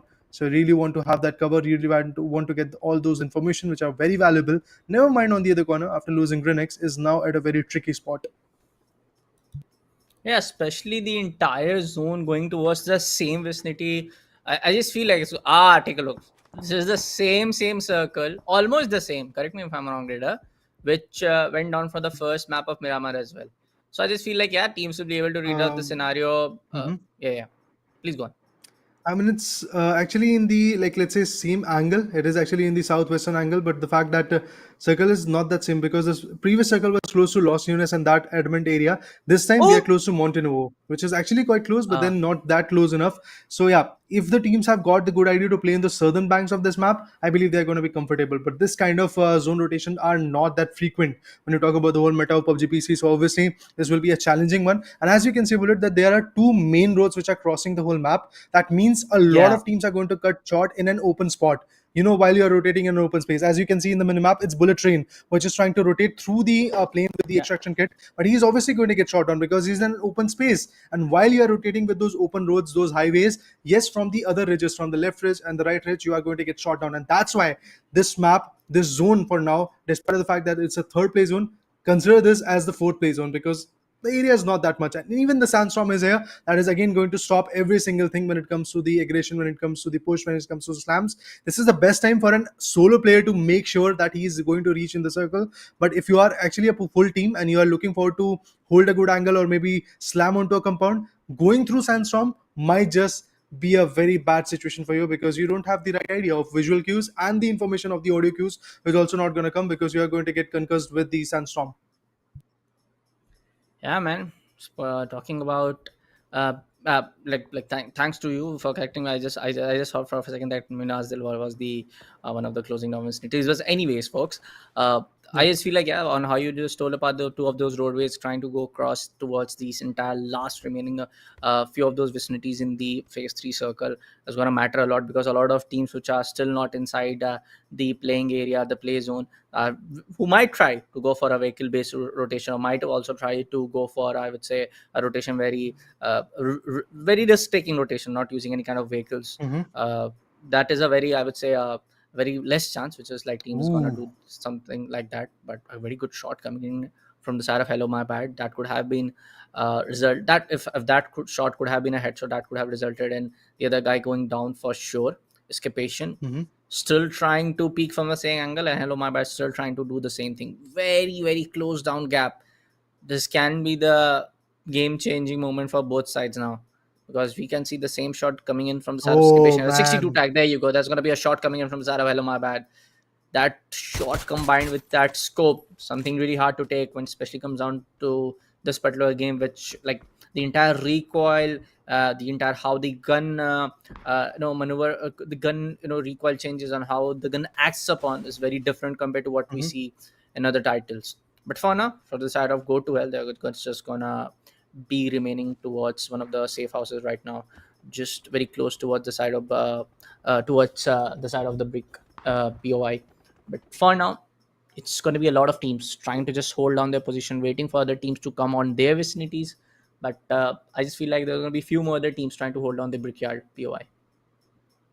Yeah, at this point, when you talk about the kill feed, we have Bullet Train, Chuck Reese, who was able to get one good elimination in his favor. Good scenario for him. But yes, as you were talking about the M24 shots coming from Digidaddy Esports, the fact that he had an M24 with the extended quick draw mag and an 8x scope attached onto it, it gave him the range. But then again, you have to consider that PUBG PC is kind of a very realistic game, because you have to consider the bullet drop. See, the reason why Nevermind was unable to appoint those shots onto the player who was prone over there from team disqualifiers is the fact that there was a lot of bullet drop, and he was unable to calculate that. And if you are unable to calculate all of that stuff, obviously the shots are not going to be that precise. You won't be able to get the right output, and the opponent is going to retaliate and take you down. Every single thing that I was talking about is definitely happening at this moment. You are unable to calculate the bullet drop, and it is costing you. That's exactly what is happening to Team Nevermind right now. Phoenix have already been taken down. The other guy, Netro, is also down to his knees.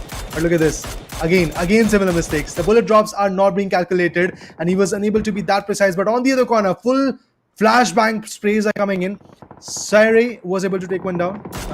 Best has been picked up. Disqualifiers in a very tough spot. Again, those mistakes. But finally, the aim was precise enough. Team disqualifiers in a very tough spot. Even though they were able to annihilate the team known as Flashbang, now they're also going to get distracted by the players of Nevermind. And the only individual which is going to survive from disqualifiers is going to be the last man standing of that particular team. A team who had 4-man power is now surviving with an individual. That shows how rapid change dynamics can be there, how rapid change in the terms of dynamics can be there in this game. Take Risk on the other corner has gathered all the information because they've heard those shots going in. And apart from that, even Team Green Dragons is going havoc on the other particular teams that are there in the scene. But I feel disqualifiers has already been eliminated. The last few players which are surviving are trying to give their best in the game, and that individual player from disqualifiers have to go for a long run, because now he's surviving in the top 13 teams. If he really wants to get some good placement points in his favor, he has to go for some more points. And look at this bullet once again. When you have a vehicle like pickup truck, don't stop in this kind of area where the ridges are going to make sure that the vehicle is stuck, because now this guy has to travel by foot, and obviously it is going to result in an elimination. So one small mistake, and look at this guy. He's running through the ridges. He's just going to have a fall damage, and he's going to get picked off. That's exactly what happened, man. Yeah, Taker is going to get eliminated at the 12th spot now. The side of Go to Hell and the side of Green Dragons are looking very confident with their entire gun game right now. Because when we are taking a look at the kill feed, it's going to be either the side of Green Dragons, either the side of Go to Hell, eliminating other players left, right, and center. Talking about the side of Not Bad, now it's going to be a 4-man, full manpower being maintained right now from the side of Not Bad. We have seen previously also trying to just maintain the entire man advantage when it comes down to the side of phase 5 or phase 6 play circle. Talking about the side of White Gloves, they were one of the teams to get eliminated very early. I guess they got eliminated in the phase 2 circle itself in the first, I would say, 8 minutes or 10 minutes of the game. Right now also they are just not with their full man power when it comes down to the 4-man team. But right now they are definitely with the entire 3-man team, which is quite promising what we saw from the last game itself. I feel like on how the entire brickyard circle is coming in, on how a lot of these safe houses, a lot of these buildings are going out of the play circle. This is all about holding down these high and low end terrains, high and low end, I would say, ridges. And it's all about now the long range shots, for especially for the at least next circle now. Last 9 teams remaining, last 22 bodies alive. A lot of the teams are trying to hold up on just 2 players and 3 players surviving. There's going to be very few teams to hold on with their full manpower advantage. Oh, Shots coming from the side of Zarkinator. man. Wrong drift. And there you Bro. go. Bro, His what back tire. disqualifies? Yeah, I mean, he did go. I just saw for a second that the first shot did go really connected, and this is why the car suddenly just stopped upon. Bullet Train gets eliminated at the 8th spot. Now it's going to be shots Wow. coming in from Zalkineta, just going ham with that mini 14 combined with that ATEX. He did got one of the kills in his name though. On the other hand, Green Dragon putting on some smokes, blocking all of the line of sight, and going for the revival. Yeah, it's really important to get the areas covered if you really want to go for a revival, because in this kind of small zones you can't really like say that we are in a comfortable spot. Even if you are in a compound, go for the smokes because you might actually get stamped. But with these shields, maybe things are going to be a little bit more different at this point. Digirati Esports on the other corner is still surviving. It's good to see that the last man standing, Hello My World, is actually still there. But Escapation, oh, look at him trying to calculate the bullet damage, gave the information to his teammate, and with that, the shot is going to get connected. Never mind. Was able to take a player down at a very bad spot because Escapation won't be able to recall his teammates over there and eventually get a revival. So obviously, it was a very tough task for him. With that, Escapation is going to get finally finished off. Never mind. At this point, has got a decent advantage of that height. But trust me, they have to rotate because the next circle is not going to be right here. And when they rotate, they are going to become the center of attention for a lot of teams because every single individual is going to focus onto these guys because it's really important to get those finishes and it should come from every single angle. That's why the players are going to aim onto them once the next play zone shift is going to be coming. Yeah, man. For now, I would say compared to what other teams have, compared to what kind of I would say vantage point they have. Now it's gonna get out. Probably it was coming in. We saw it coming from the side of never mind. Now they have to move their entire positioning towards the other side where now other teams have a decent angle because all of them needs to come from a top end to a lower side of the map, and other teams are already placed them onto the lower ridges on the lower, I would say, placehold when it comes on to this particular last, almost I would say, last few circles remaining in. But for now, they're talking about the side of Go to Hell, talking about the side of Digirad. They are very much close to each other compared to what we are seeing from the other teams trying to hold up onto their vicinities. I mean, like we might see a fight coming on from the side of Digirad facing up the side of Go to Hell in a very close corner. Yeah, definitely have to see if that fight is going to be there. But Dizzy Esports is surviving with an individual. He's the last man standing, and his survival is kind of the only thing that is holding Dizzy Esports' position at this point in this game. Because in the previous matchup, Dizzy Esports went out a little bit early, but in this match, they have to survive. They have to survive till the end. But look at those shots going on. Look at those small angles that have to be figured out. That nade was a close one. Hello, my bad. Definitely got impacted. 26% of HP has been depleted. But Dragonov, another very vital weapon, is being utilized at this point. But look at this, not bad on the other corner, has got a very decent angle. And I'm so happy to see this team Yeah. being consistent. In the previous matchup, you guys remember he had 12 finishes, if I'm not wrong, and some good position points. And in this matchup as well, they are trying to survive. But Digirad Esports, yeah, they are done and dusted in this matchup. They have been eliminated. Hello, my bad is actually going to get picked off. Not bad on the other corner is actually doing a very good job of surviving. They have got a decent advantage in their favor, but the fact that they're outside the circle is the only thing which is making me and their fans worried because they have to make their way back into the circle. And as we can see, there are once again 2 crossroads. That means 2 open spots where the players can get picked down. So that's why those smokes are going to be the vital part, and utilizing those smokes are going to be very important. But now all of those shots are going to be turning very, very hefty for Team Green Dragons because this is the time where they have to rotate. If they don't rotate right now, they're going to get picked off by the players. Look at this. Exactly what we were expecting at this point. The AUG 3 sprays are going to go over there. Waterton has already been knocked out. Crossco at a very tough spot. Waterton actually is surviving. Crossco has been taken down. And with just one good shot, it's Nevermind who is going to eliminate the last man standing from Team Green Dragon. A combined effort coming from Sunshine, Nevermind, and the other team. Not bad. Right now, never mind. I would say compared to what other teams have, they do have a good, I would say, manpower coming into their favor. Iconic stays on the side of Happiness, and one of the players, as we spoke about the side of Notpad, the players from the side of Notpad gets eventually knocked apart from the other team. Sunshine Iconics trying to maneuver around a little bit with that vehicle. Iconics take down and confirm the side of events, and now it's going to be not bad to get eliminated at the 5th spot. Last 4 teams remaining in, folks. Go level 3 boys. White Gloves with also 3-man standing. Never mind with also 3-man standing, and then it's now just Sunshine to be on a dual player chemistry. Surviving with the 4 kills on Iconics is doing exceptionally well made, a very well gameplay coming in from that one guy, last guy from the one of the guys coming in from the Sunshine. But now they have to make their way towards one of the specific teams was trying to hold on to the angle. And it's going to be really crucial, really hard actually, coming from the side of Sunshine to make their way towards the side of the southern direction where the entire circle is going apart though. But for now, for the side of Sunshine, one of the players on towards the other boundary wall, and it's gonna get picked out as he don't know why he takes the decision to go on to the direction of Iconics, and Wobraz will pick him out with that Dragunov shot coming in from his angle. And now, never mind, I do feel like it's winner chicken dinner coming in from their favor, but I'm really looking out for the side of White Gloves because they are at the flanking position for the side of Nevermind. Yeah, the only team which can create a lot of trouble onto this team is going to be Team White Gloves. And look at this, a good shot coming from RTX 4080. Amazing precision, amazing angles to be delivered with. Oh, one of the shot is going to go with this. The fight between White Gloves and the other team, Go to Hell, is going to get ignited. Another player from White Gloves have been taken down. It's Team Nevermind who has got the best angle. And if they choke this one, this will not look good because from the back end, we have one good player from Team Sunshine also coming in. It's going to be Iconics. There is nobody who has got the information on where the player is. But yes, they have got an insight that they might be one or more individual from that corner because the other guy that we were able to take down was a knockout player. So he had been knocked out. And with that, yeah, there you go. They are doing a fantastic job of clearing the back ends. And it's really important to do that because if you have the idea of that there is no opponent in the back ends, then you can feel free to fight back from that vicinity and you won't have any kind of backstab. So Nevermind is first of all going to go for some healing scenarios and then eventually come back with a revival and then the fight will resume from here. But Go to Hell on the other corner is also receiving a lot of shots. White Gloves, Bad Boy and the other players are also suffering, but Bad Boy 2K has got a very good angle and he is trying to rotate along with it. Nade was very close to him, but eventually that nade is not going to make a lot of buzz, not made a lot of impact onto it.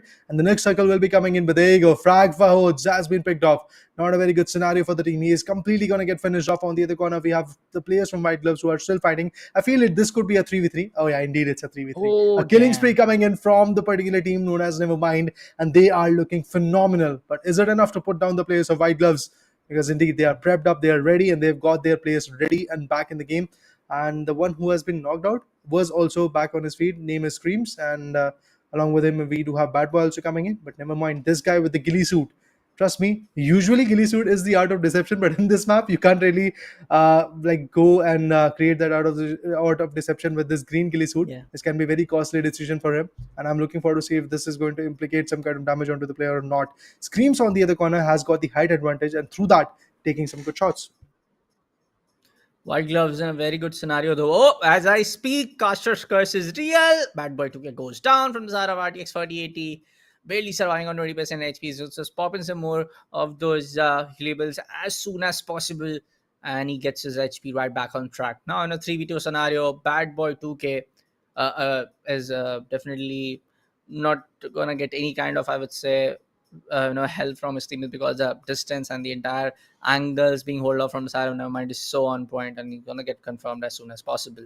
Now, Twitch Screams on towards holding this church vicinity, as I can see from that angle. One of the builds was there, but O'Connell is in a very promising position.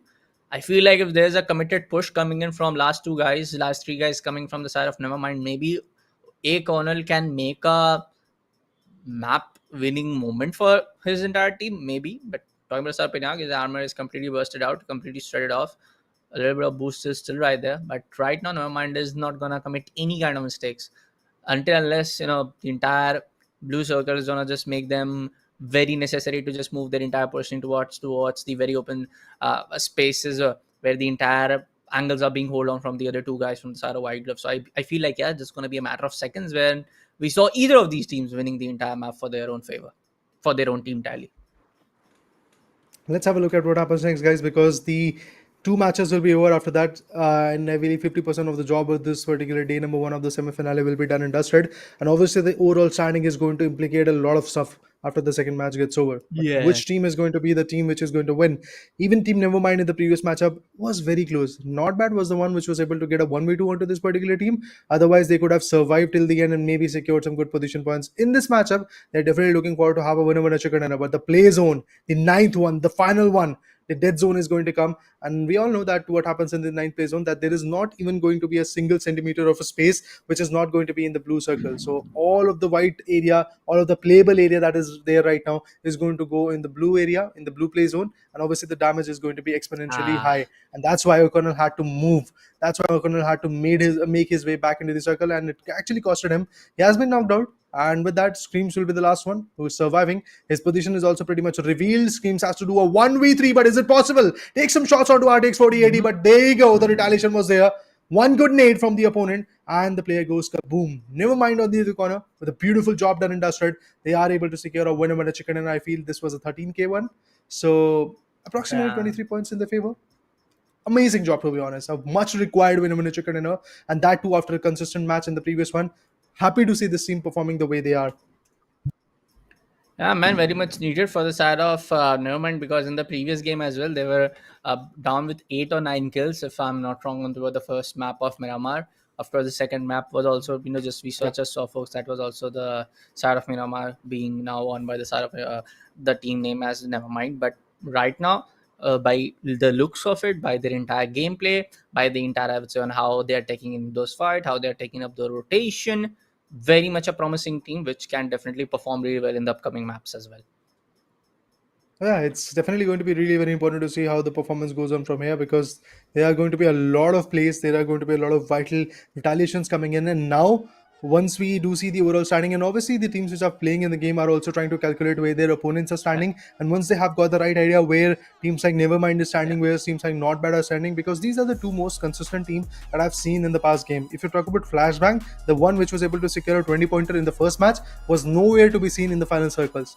That is the kind of inconsistent approach coming from Flashbang, and it was exactly the same situation that Flashbang had in the open qualifiers as well. They were able to secure one good match, but after that, all the other matches were not that adequate for them, and somehow they were able to qualify at the seventh position from Group One and B, Group A and B to be precise, in the day number 1 of the open qualifiers. But this is a very costly match. This is a very costly sequence going on. It's the semi-finale. It's either a make or break type of situation coming in, because you will get a clean chart, you will get a clean sheet if you are able to qualify in the grand finale. Well, in the yeah. grand finale, again, another set of 8 amazing invited teams will be there, like DA, Digital Athletic, and Servom Esports, and many more teams like Goat Gaming will be there. But let's see what was happening in the match number 2, because the highlights are in front of us. And in the highlights, you will get to see those crystal shots, those amazing shots which changed the game. Take Risk initially had a very good advantage, but eventually falls short a lot when it comes to retaliation coming in from the back ends. Yeah, especially when the entire, I would say, phase 3 circle kicked in, when we did had a little bit of idea where the entire last circle can go apart. A lot of teams also struggled to make their way inside the safer heavens, especially talking about the side of Green Dragons, especially also talking about the side of disqualifiers, like the team where disqualifiers like team like disqualifiers, where from the players from the side of disqualifier were performing so well in the first day itself. Now they're struggling a lot toward the semi-finale stage. Also talking about the side of Flashbang, which was a team to take on really good kills. Like they did take 10 or 11 kills in the first game itself. They also got eliminated very early in the last map. Disqualifiers, like take a look what happened over there. It was the side of Nevermind only to take on last two guys, but trying to rotate from that card. Talking about the side of Nevermind, like they were very promising with their entire Mini 14 play. Two of the players were using Mini 14. One of the players are also using the other MK12, I suppose, for the long range shots. They were able to take those long range shots pretty well.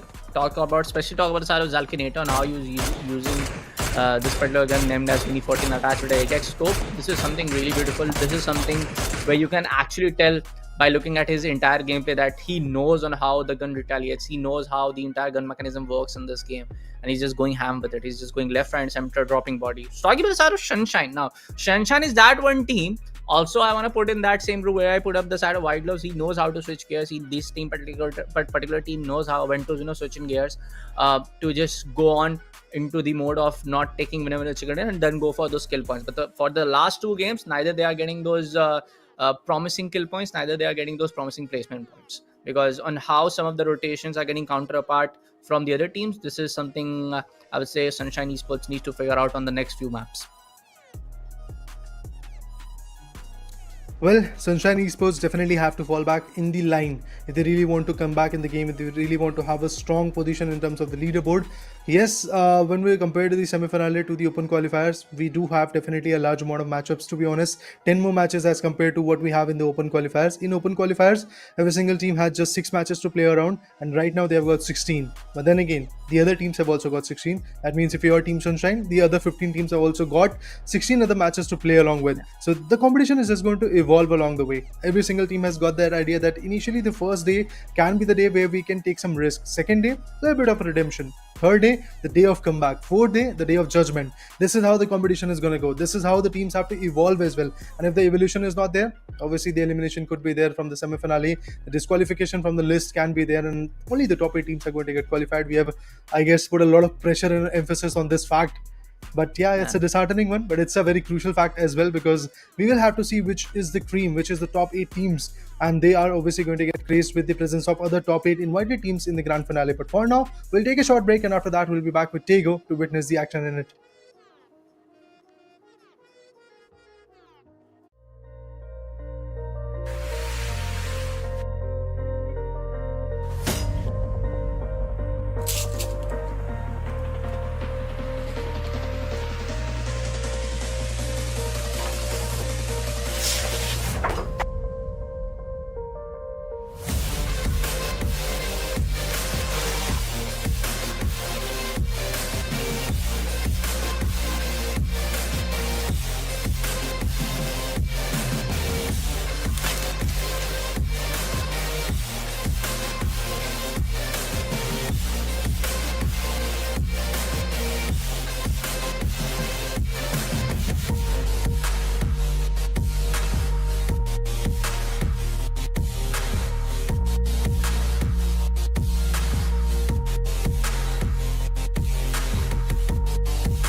Hey folks, welcome back to the Esports Club presents Gauntlet for Middle East region powered by Zotac Gaming with our broadcast partner Loco. Yes, folks, we're back again after two really good maps of Miramar coming Yeah. in to some other teams. So the first match was definitely won by the side of Flashbang.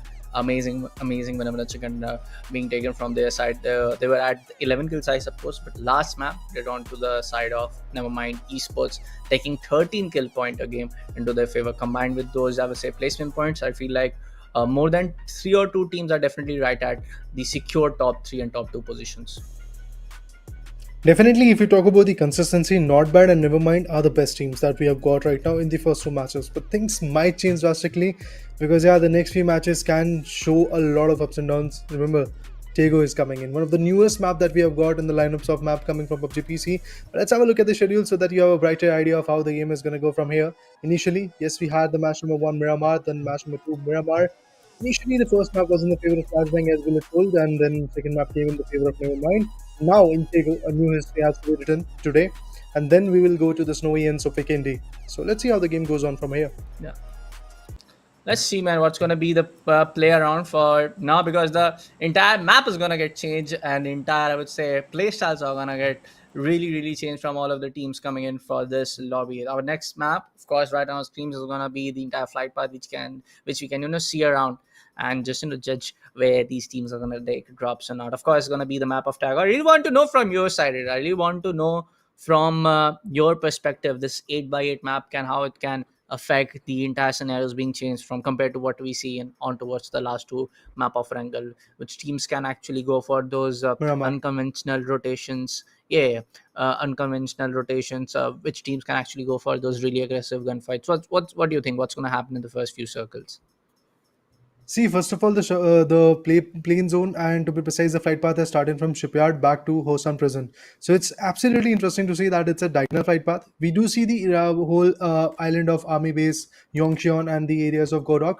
So in order to reach out to that place, yes, reaching out for now is going to be an easy pass. But then if the play zone goes towards Oyang, then the real trouble will be rising. Then the main pressure on the players is going to come, and obviously with that, a lot of retaliation has to be there, a lot of exchanges has to be there, and in order to come up with a rotation, there is not a lot of spots that you can really have. There is just two or three bridges. Actually, there are more than three bridges, but then again, those bridges are very narrow. The few big bridges that you have is close to Hopper area, the fishing camp area, and then you have the area towards terminal. So these are 3-4 areas where you can rotate back, and obviously you can utilize the boats, that is the PG-117. But then again, rotating through a boat is also a very risky rotation. So the teams have to figure out where the play zone is, and they have to rotate as quickly as possible. And as we can see, for now, Full Tilt versus Digiride Esports, there is a tussle going on between these two giants. So Kato has to fall back because he did not have any utility, and the other guy has already got the major compounds of this small area, and he has got some utilities, he has got some weaponry. That is why falling back is actually a very wise decision, to be honest.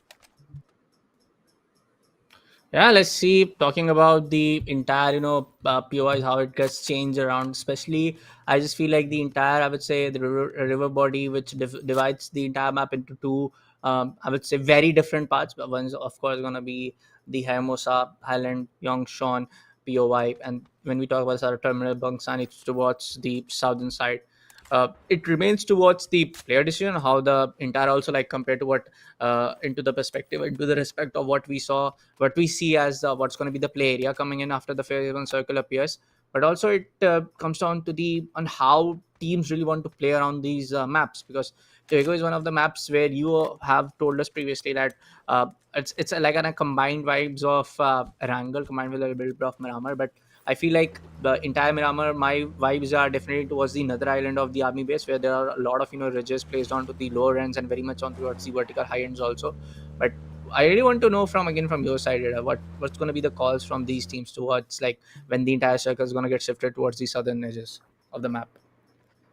See, the first call will be rotate as quick as it's possible, because again, as I said, there are not a lot of areas to rotate with. There are just 3-4 bridges that you have got, and obviously those bridges are very narrow. It can be gatekeeped. So in order to avoid all of that, the teams have to make a move. And as we can see, all of the teams are already making a lot of moves. They're trying to figure out which location is going to be the best one, because again, Tego is one of those maps which is kind of newer one. Yes, it has been there for a year right now, but obviously the teams are still trying to adamantly be firm in it, because even Erangel can be very tricky sometimes. The game came way back But still, Erangel is one of those maps where teams sometimes might not feel comfortable when the zone hardships are going to come in. And obviously, Tego is one of those new maps where the zone hardships are definitely going to be there because the teams and the IGLs have not done that kind of homework as compared to Erangel or Miramar. So yeah, the Yep. teams have to rotate a little bit quicker so that they have a decent spot to fight along with, and then maybe they can be comfortable. This time, the Goop RG is going to be there in the concerned areas. Dacia is there. Even the Pony Coop can be coming in. Let's see which particular vehicle is going to get utilized, and the slam directly to the boulder could have costed a lot of vehicle HP, and that's exactly what is going to happen. But we have switched to another team. It's white gloves, which we are witnessing right now, and the play zone will be restricting in just a few seconds. And this is the Pony Coop that the players are utilizing, even the Porter. So every single guy has got a vehicle, and they're rotating along with it. But this guy, Suketo, is still running on his bare feet. Remember, initially he was running from Digirad Esports, and now he's running from the first match when a chicken inning flashbang.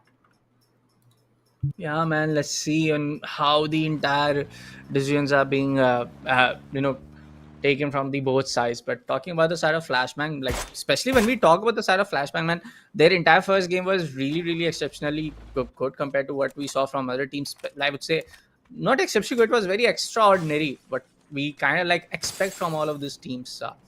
But I also feel like Flashbang did went a little bit over aggressive into the previous map as well on the map number two, matchup number two. We did saw onto that same map, Miramar coming in for the map number two. So I feel like yes, Flashbang will be a little bit more cautious, a little bit more decisive on how they want to take those rotation and gunfights. Talk about the side of Glorious, they want to take down the side of Abumil coming in from the side of Take Risk. One of the attraction skitters being used from the other team to just take up those quick rotations. Some of the shots Oh, are being also taken. That did got connected. I don't think so. Yeah, yeah, it yeah, did not indeed, indeed, connected. it did. It did. It was connected. It I got don't see connected, any yeah. player. Oh, I don't see any player like one of the armors or maybe one of I would say other healables kit might would have been affected. But let's see. Talking about the side of Flashbang, talking about the side of I would say Digirad Esports and how well they perform onto the map of Taigo. A pretty interesting map, and as we can see, the zone is a fairly centric one. We do see, actually, not a centric one, to be honest, a north centric one zone coming in. It's actually a centric one, but then again, a little bit more shifted towards the northern regions of Shipyard and the other places. For example, Yongxion is going to be there, even Terminal is going to be there. So we do see a lot of interesting places to fight along with. But then again, this play zone is an open one, and there are not a lot of compounds. You just have a shipyard, you just have a Yongxion region, and terminal close to you. And apart from that, every single compound has got some small compounds and some small boulders like Bumble Squad is stuck at. And the other guys from Team Nevermind, one of the most consistent team, is trying to rotate back to their own vicinity. As we can see, those narrow bridges. This is the worst thing that you can really have in the later stages. And look at that, one guy from Team Nevermind is already tumbling down with his vehicles because he was rotating way too fast, and eventually a boulder came in front of him and he was toppling down. This could have been very risky if an opponent would have been very close to that region, but eventually Team Bumble Squad was a little bit far away and also pretty much predetermined that they are going to fight alongside themselves. Oh, this backfired in a rapid pace. Grinex has been taken down. Exactly the guy who went out way too early in the initial stage. But look at this. This vehicle could have connected very eagerly. Tuzda. Let's see what he can do. Bumble Squad Tuzda is trying to fight back. He's trying to get the right output. And indeed, he has been taken down. Zachary Nature and RTX 4080 is here. He's going to pick him apart. Bumble Squad lost one big giant of their team. Takes 4080 to be precise, is first of all going to heal himself and then eventually fight back in the game. Remember, guys, this amazing TC Present Middle East tournament Gauntlet series, to be precise, is powered by Zotac Gaming, and the latest of their series is definitely going to be one of those graphic cards that you really want to go with. And Zotac gives you the 5 years of warranty. Make sure to check it out because the links are given in the description. All the details will be there. But Bullet Train on the other corner picks one more player from Team Bumble Squad. It was Renzi, and now with his loss, Iskwi and the other guy from Bumble Squad are the last two players surviving. Again, a team who has shown his presence in the previous matchups is now unable to survive in the game. In the open qualifiers, they had 58 points and they were at the third position in the overall standing, and the top position team had 60 points. That means it was just the buffer of 2 points when it comes to them and the leaderboard table topper. But for now, it feels like that Mumble Squad is unable to find their is not being able to, like, let's say, find their own firm grip in the game. And in map of Tego, they're about to get taken down, but the last two players can maybe survive till the top 8. Yeah, man. It also comes down to the entire plays coming in from all of the teams, entire I would say decisive, situations where they're gonna take up some rotation to specific POIs or not. Talking about the side of 1-0 Esports. Godlex gets another one knocked apart from the side of Bullet Train. It's going to be encouraged to go down. Other two players are very really far, really in some other drawback distance. One of the players are actually coming in with that vehicle to help around his knocked teammate. But right now, towards the southern angle for the side of Bullet Train, it's gonna be one of the players, MTBNQ from the side of Bumble Squad. So this might be interesting where they, if they want to, maybe they can take the decision to start a gunfight between these two teams, or maybe they can wait for any one of these teams to just wait apart and take those gunfights very closely, like go for a close quarter combat if they decide to make up a push. For the time being now, it's going to be the side of Dakul to be very decisive with his entire positioning, very decisive if he wants to take the shot or not. It's going to be other team take risk is also over here, so it's going to be more than 4 teams being on the same vicinity. Yeah, I mean, it's a very open spot, and as you said, more than 4 teams are coming into the picture. That means a lot of shots and a lot of amazing moments for us casters to watch. But Bumbledeep is stuck in a very big trouble situation. He takes one down, he takes another one, but unfortunately gets retaliated by Chokweez. What a way to end the killing spree. Bumbledeep did a 1v2, but finally he's going to get picked off. Bumble Squad who went out way too early without any finishes in their favor. Sad moment for Bumble Squad and their fans. But Digiradi Esports on the other corner, taking one down from Team Sunshine. It does feel like that from the start of the semi-finale, Sunshine is able to see the sun because they are going out a little bit early. In the previous matchup, yeah, they were able to survive till the top 4. But then again, they had a very, I guess, off angle into their favor. They were down the ridge. They were trying to come back in the circle in the map of Miramar number 2. And yeah, they were unable to survive along with it. But right now, Digiradi Esports with 3 amazing finishers in their favor. Initially, they're looking good. They are definitely adamant on the fact that they have to move along the circles and they have to play edge-to-edge role and then eventually gatekeep a lot of teams which are trying to be in the circle. This will be a very well-contested matchup. That's what I do believe. But let's see how far the game is going to go from here.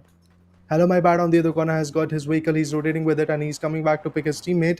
It's really important to travel alongside because if you are rotating on foot, you can be taken down anytime soon because the marksman rifle and the precision with the ARs are actually quite high. But yes, I have not seen yet an SMG approach coming in. Initially in the open qualifiers, we did saw a lot of Thompson, UMPs being utilized, but right now it is not the case. But what is happening to Team Full Tilt? They are losing the players. Yeah, they're definitely getting a little bit tilted in the wrong side for the time being now. It's going to be Fragra on the other hand to take down and confirm the side of Suppi coming in from the side of Full Tilt. Also talking about the go to hell line, man, we have seen the team named as Go to Hell performing really well in the previous map as well for the side of Miramar. They eventually missed on the whenever checked in a position to just take down the entire placement point advantage into their favor. But for the time being now, they're performing really well now. But for now, talking about the side of Mind Guards, Fixton takes one of the players knocked apart as soon as possible. We might see the confirmation also coming in into their favor. Everything on the other hand from the side of Not Bad gets knocked apart. I just talked about that kill coming in from the side of one of the players coming in from the side of Mind Guard. But other players from the side of Not Bad needs to be very specific because there's going to be the side of Sunshine Esports just right behind towards the other ridges from the northern angle coming in from the side of Fancy. So Fancy might be the right time to just go on and group up with the other 2 teammates because he's very far away compared to what we are seeing from the side of Mind Guards, and they're going to be push coming in from the side of Mind Guards. So we're taking a decision to push down toward the side of Heavens. And now this can be that I would say problematic situation. Nyag on the other hand takes down the side of Lepkin coming in from the team named as Take Risk. Other 2 teams right now on a very close situation is going to be the side of Disqualifiers and one of the teams over there. That's going to be the side of Green Dragon. Escapation takes down the side of Quickstep 2K. So on to the edges. Nate comes in. Oh! 50% HP getting affected though. Ditron on the other hand going for retaliation nade, trying to make the trade game happen. But 4 of the other 3 players are completely left out in that blue roof building over there. This can be really problematic. Oh, Grown! Good spray. B5 it goes down and now it's going to be a 2v4 scenario on a man disadvantage situation for the side of Disqualifiers. The revival is done. Now it's going to be a 3v4 now. Now, Grown takes the side of FPET. Escapation goes down. Still, it's not the right kind of advantage for the side of Disqualifiers. Now it's going to be an equal man advantage where we see a lot of flashbangs, a lot of nades, and Equalizer might be coming in terms of the man advantage. But no, a complete advantage being pushed on from the side of Disqualifiers. And now disqualifies in a very, very, I would say, stable state. They can make the push. How we can miss that effort coming in from the side of Aimbo V2? He took up a decision to go aggressively just beyond opening the door, and he takes up the kill, takes up the knock. But both of the players have been, I feel like, Escapation. Yeah, Escapation has got the revival from his teammate. Now it's going to be a 3v3 scenario. Equalized for the time being now. Well, as we can see, yes, indeed, the eliminations are coming in. As you said, 3v3 eliminations is what we are looking at. And on the other corner, Team Nevermind is taking a lot of shots on Team Take Risk. Lipkane has been taken down. Exo Russian also gets taken down. And he also gets confirmed with the barrel. First of all, with the grenade, he was popped off, and then with the barrel, with the AR, he has been taken down. A lot of loss for Team Take Risk once again. Was not looking forward to that. But yeah, for now, as you can see, even Team Not Bad has gathered upon this area. Team Green Dragons is actually in a very tough spot. Even Team Disqualifiers does not have a very good angle to play with, because the Porters and the Pony Coop are aligned in a fashion where Dipsyoyo can actually take a very good shot onto them.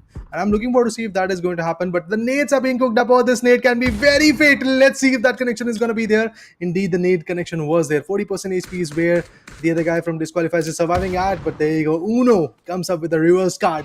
Takes one down. It's Quick Step 2K. Quick Step 2K to be precise, who has been taken down. Who was able to take down the player known as... from Team Green Dragons, I believe one individual was taken down by Quick Step 2K. But right now, he has been taken down by Heaviness. The confirmation comes from Heaviness, and the knockout was there from the other guy coming from Team Not Bad. It is known as Uno. Now it's a 4v, 2v, 3 type of situation where Disqualifiers are stuck with just 2 players. Team Green Dragons is there with 3 individuals, and Not Bad has got all 4 players surviving. But the 4th one is getting tagged a lot. Oh man, this is not looking good. Uno gets taken down from the back end. 010 Esports is also slamming in the same exact angle. Even Team Digirad is also coming here.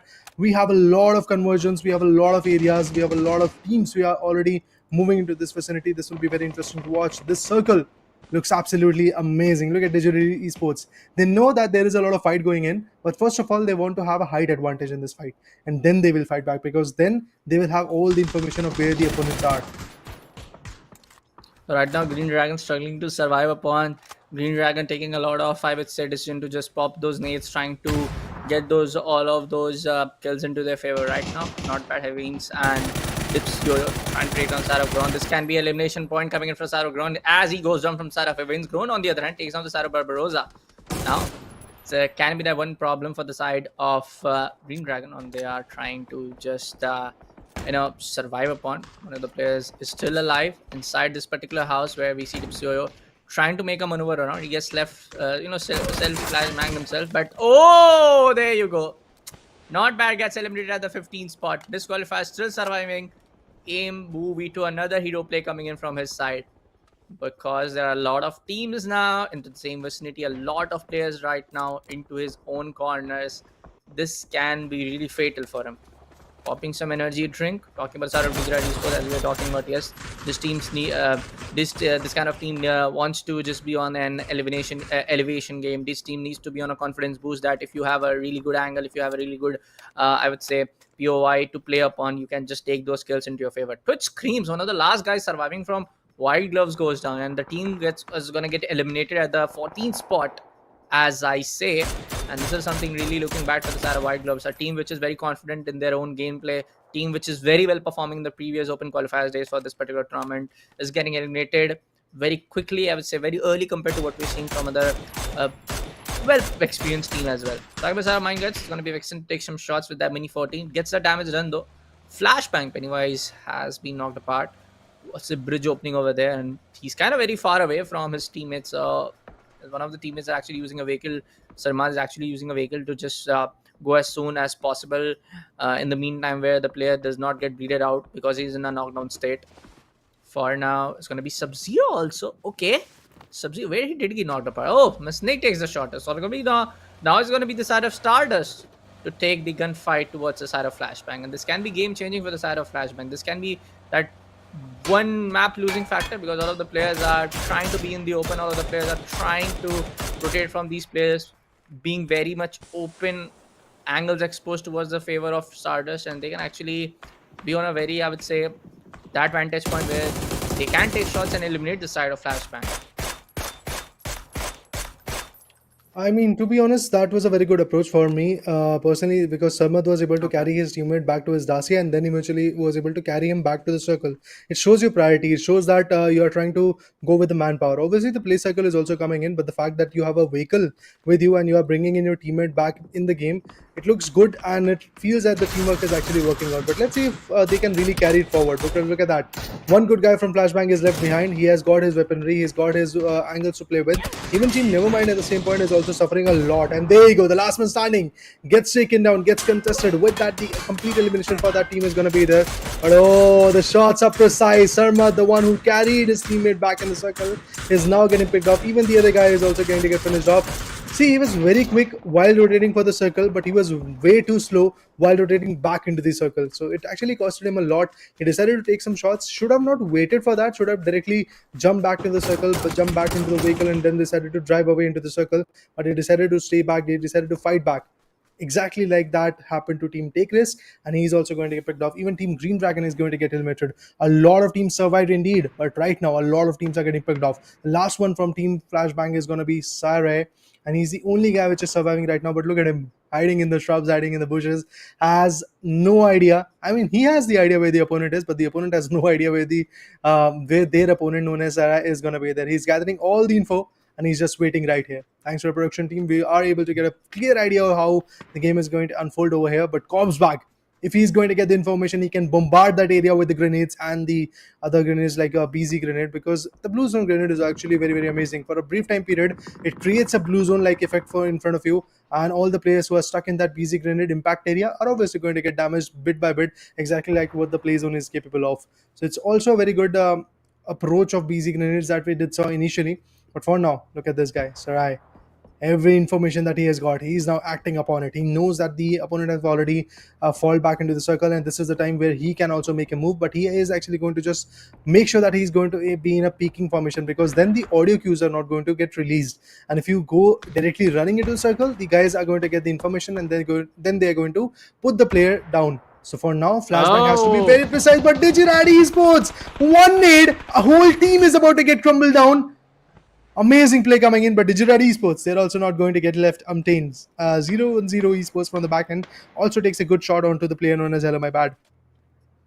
No, Sayari in a very do or die situation. He knows for a fact that, if he decides to just go on into a sprint mode, the audio cues are going to go towards the other guys. Glodex comes a very good nade. Hello, my bad, gets confirmed apart. Now it's going to be the side of Bullet Train trying to be in a flanking position towards the side of Go to Hell, and so for the side of Digirad Esports. Fulted on the other hand gets eliminated. Squato getting eliminated from the side of Fry Fahouds from the side of Go to Hell. Stardust Esports being on towards the eastern side. Bullet Train can do the trick.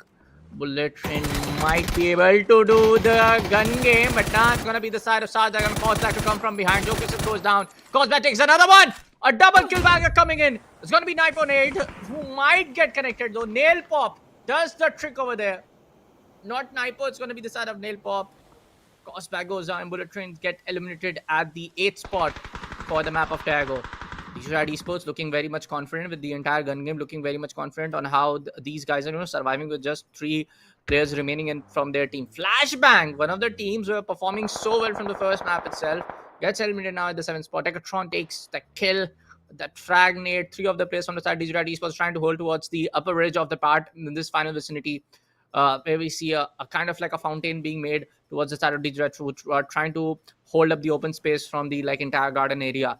Talking about the side of Go to Hell is trying to come from at a roadway over there, which can actually lead up towards the side of Glodex from the side of 010 Esports. So they're trying to be on that intel advantage. They're trying to be on a gatekeep scenario, but Mindguard is also over here. So this can be that vice versa situation too, where 2 of the teams can actually try to take a decisive approach to the side of Digirad, and they might be get separated in. But Invocation gets knocked apart from the side of Digirad. Dyke also gets one of the shot towards the side of Kaidel, and 2 of the players are now being confirmed from the side of Mindguards, and Digirad in a really, really promising scenario now. Yeah, I mean, this fight is going on in the northeastern corner of the terminal area. It's pretty good northern one, but eventually the eastern flank from that northern area of terminal is going to be there. It's a very good vicinity because you do get a height elevation where Digirad Esports is holding right now, and the other teams are actually stuck beyond the ridges, and they're trying to make their way back into the circle. And in that way, Go to Hell has actually secured a decent spot, and they might be able to take down the last player coming from Team Starter. That nade was a close one. Indeed, the impact was good enough, but not good enough to completely put him down to the dust. But he is actually in a panic situation. With that, a flashbang is also going to go. This is going to put a lot of pressure, and with that, Stardust has been eliminated. Even Digidaddy Esports is there with the killing spree. In this matchup, Digidaddy Esports is definitely here to put that embarkment in their favor. But look at them go to hell. They've got their manpower. This could be the end factor in this game. That manpower can save the game for Team Go to Hell. On the other corner, Team Sunshine is stuck in a small barnhouse-like area, in a small shack-like area, and they definitely have to survive. But from the back end, we have Team 010 Esports also taking some damn good shots onto the players of Team Digirad Esports, and Extens now has been picked off. It's a tough spot for Team Extens and also Team Sunshine because both of them are in a sandwich situation. From these southern flanks of this zone, we do see Team 010 Esports creating a lot of impact, and the M79 launcher has been utilized so that some smokes are going to get popped at the exact area where these guys want to be popping at. But now, vaulting through the window, they're trying to be in an open spot, they're trying to travel back into the circle, and also holding a very decent angle is going to be very important because they are expecting some nades directly into this area. But trust me, if the nades would have been there for Team Go to Hell or TG Rad Esports, they would have easily utilized it, and eventually they could have got at least one or two knockouts. But that's not the case for now. They are now going to make their move back into the circle. The seventh place circle is going to come, which is again going to impact a lot, and the teams are going to be a bit more closer to each other. But let's see if that proximity increase is going to help anybody or not. But 010 Esports, Glodex, a decent spot with him. And at this point, Digirad Esports is going to do just a solo survival type of approach because if they try to fight back, it can cause them in a very huge fashion. Ah man, for the side of now, for the side of Go to Hell, this can be the one game changing point for the entire scoreboard for this particular team, where they can, because they're having that man advantage compared to what DigiRad and Sunshine Esports has. Of course, there's going to be one boulder which is going to be named as 010 Esports, but right now Go to Hell in a very promising, I would say, position for the time being, because they can take that edge to edge rotation coming in and try to take down a few of the players remaining in from a few of all of the teams remaining in from the a few of the players remaining in from the side of Sunshine Esports, where we see Bun kind of got cross out in that house over there. But yeah, for that they need a lot of utilities. By taking looks of the loadout of Frag Rack, he does have a lot of utilities which can be used apart from their own advantage. But right now, shots are being taken. Now the other team named as Sunshine Esports also knows that is going to be one of the teams approaching in from the eastern angles. Now, as we talk about Sarah Voltraz, he is in a very open space. Few of these grasses are definitely going to help for a matter of seconds, but if the angle is exposed towards the other two players coming in from the side of 010 Esports, which is going to be Glodex and one of his teammates named as Nith, he's going to get eventually eliminated in a matter of seconds. Yeah, the elimination could be getting followed up pretty soon. Digirad Esports being the last man standing from that particular POI, he's definitely doing his level best to survive till the end. Every single position points is going to be very valuable. And guys, if you are in the top 3, definitely some chunk of position points is going to be valuable enough. If you get eliminated at second or third position, there is not a lot of impact. But if you get eliminated at the fourth one, there is going to be just 4 points for you. If the flashbang goes in, it's going to be a tough fight for Decatron GX, to be honest. Oh, he finds him. He finds him. Despite the fact that he has got just 10% HP, he's going to pick the player down, but indeed gets retaliated. With that, the complete closure will be coming in very soon onto the players of Team Sunshine Esports, because there are now 2 teams who are surviving with just an individual in the game, and that is Digirad Esports and Sunshine. Other than that, we have 2 rest remaining teams who are there with the full 4-man power. It's Team Go to Hell and the other team known as going to be 010 Esports. But 010 Esports lost a valuable player. Go to Hell is actually looking forward to come back with a revival, but Leosh and Bankai, what are they doing? They have got the information. I believe that they are the last man standing, obviously, and they are trying to gather all the other information so that they can survive till the end. Look at this. The revival is going to be crucial. He's going to pick the player down. He's not going to revive right here, but he gets spotted by the last few players coming from 010 Esports. A very costly decision, but now again an equalizing stand for those solo players and the team survival as well. Oh, look at that. The BZ grenade was utilized, the blue zone grenade, but still nobody got connected with that. Leosh is going to find one, and that was the last man standing from Team Sunshine Esports. Once again, Sunshine went out a little bit early, and irony is that in the map of Miramar they went out at 4th position, and in the map of Tego they again went out at the 4th position. Ayosh, taking down one of the players coming in from the side of 010 Esports. This can be the one of the players which Laios can make. He gets suppressed the power. Brazil comes from behind. Carla gets knocked down. It's going to be the side of Laios to go for a 5 kills. 010 Esports gets completely eliminated from the help of also side of Braz, who did take out one of the players. And now it's going to be a 1v3 scenario. Go to hell being on 9 kills.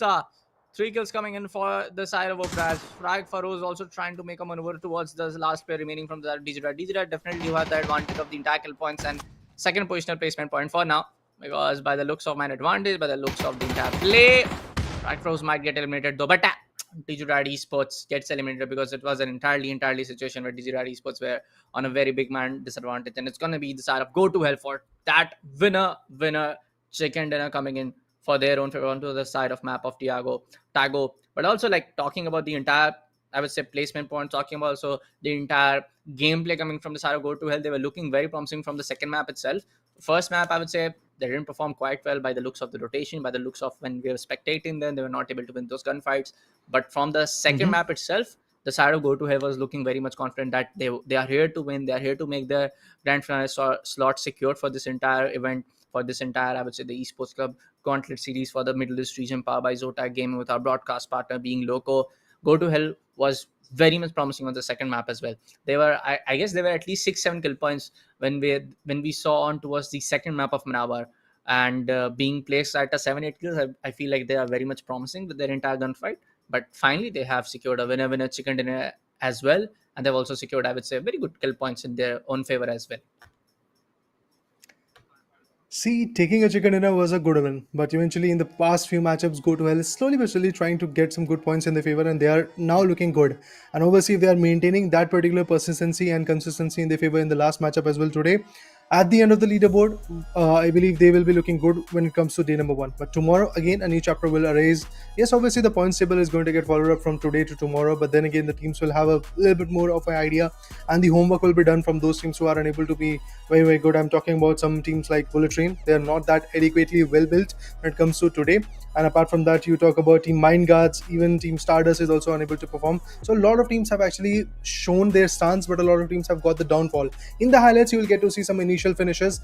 The team known as Full Tilt was caught off guard in an open space, and Team Digirad Esports was able to get the best out of it. I would say Digirad were really promising from the first fight itself, and we saw Exchange taking some really good kills compared to what we saw from the last two maps. Look at like this clash coming in at the bridge end itself. One of the players from the side of Nevermind goes apart, other two players from the side of Nevermind come to rescue the other squad, or one of his teammates, and Bumble squad eventually fall apart very early towards this map of Tago. But also talking about the side of Nevermind, we did saw them performing really well on towards the second map of Miramar. We saw Flashbang performing really well at the first map of Miramar, but for the last two games that we saw on Miramar and Tago, Flashbang is nowhere near to getting 5 kill points or nowhere near to getting in top 5 squad. Also talking about the side of Bullet Train, a team like Bullet Train was able to perform really well on towards the side of first map, or towards the side of match number 2 also, but Bullet Train did fall a little bit short on performing quite well in terms of being top 4, top 5 on towards the map of Tago, because they did got eliminated, I would say, under the third circle or the fourth circle for the map of Tago. Yeah, Team Digirad Esports, even Team Disqualifiers, every single team was trying to put their best. But Disqualifiers was actually in a very big sandwich situation, as we did talked about it initially as well. We had Team Not Bad also coming from the back end. Eventually, Team Disqualifiers was already fighting over there. And then Digirad Esports also came back as the Guardian Angel over here, and eventually was able to take down a lot of players. Nevermind of the other corner had a different type of trouble. That they were trying to be in the circle, but eventually they were stopped by the sprays coming in, by the shots coming in from some different teams. But Stardust, look at them. The only way they were able to be fruitful was initially taking on those fights in their favor. But then after the 5th play zone came down, these players were not at a very good spot, and look at that. Team Stardust was able to shut them down.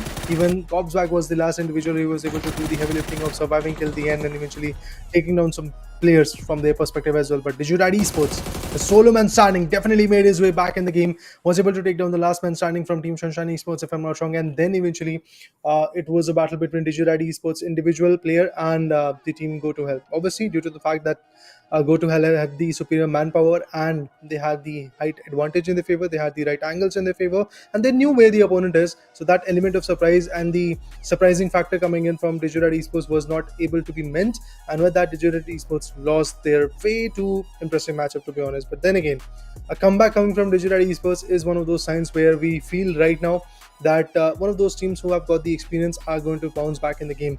I'm talking about Team Bumble Squad. I'm talking about even Team Stardust in this particular matchup. Yes, Stardust came in, I believe, top 5 positions, but that's all they were able to do.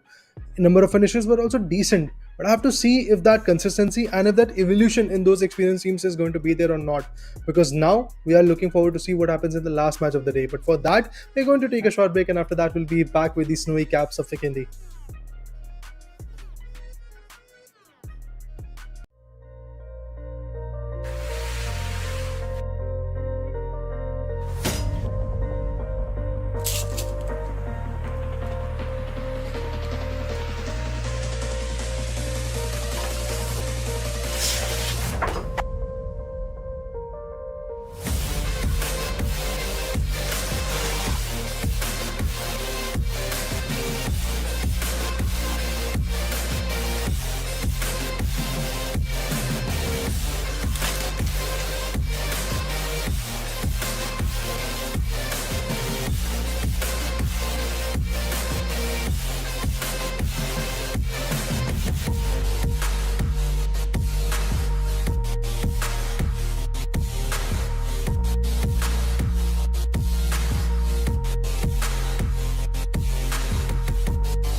Hello guys, welcome back to the Esports Club Gauntlet for Middle East, powered by Zotac Gaming, with our broadcast partner being Loco. This is going to be Bullet back on the desk with me. Joining alongside is going to be Mr. Raider.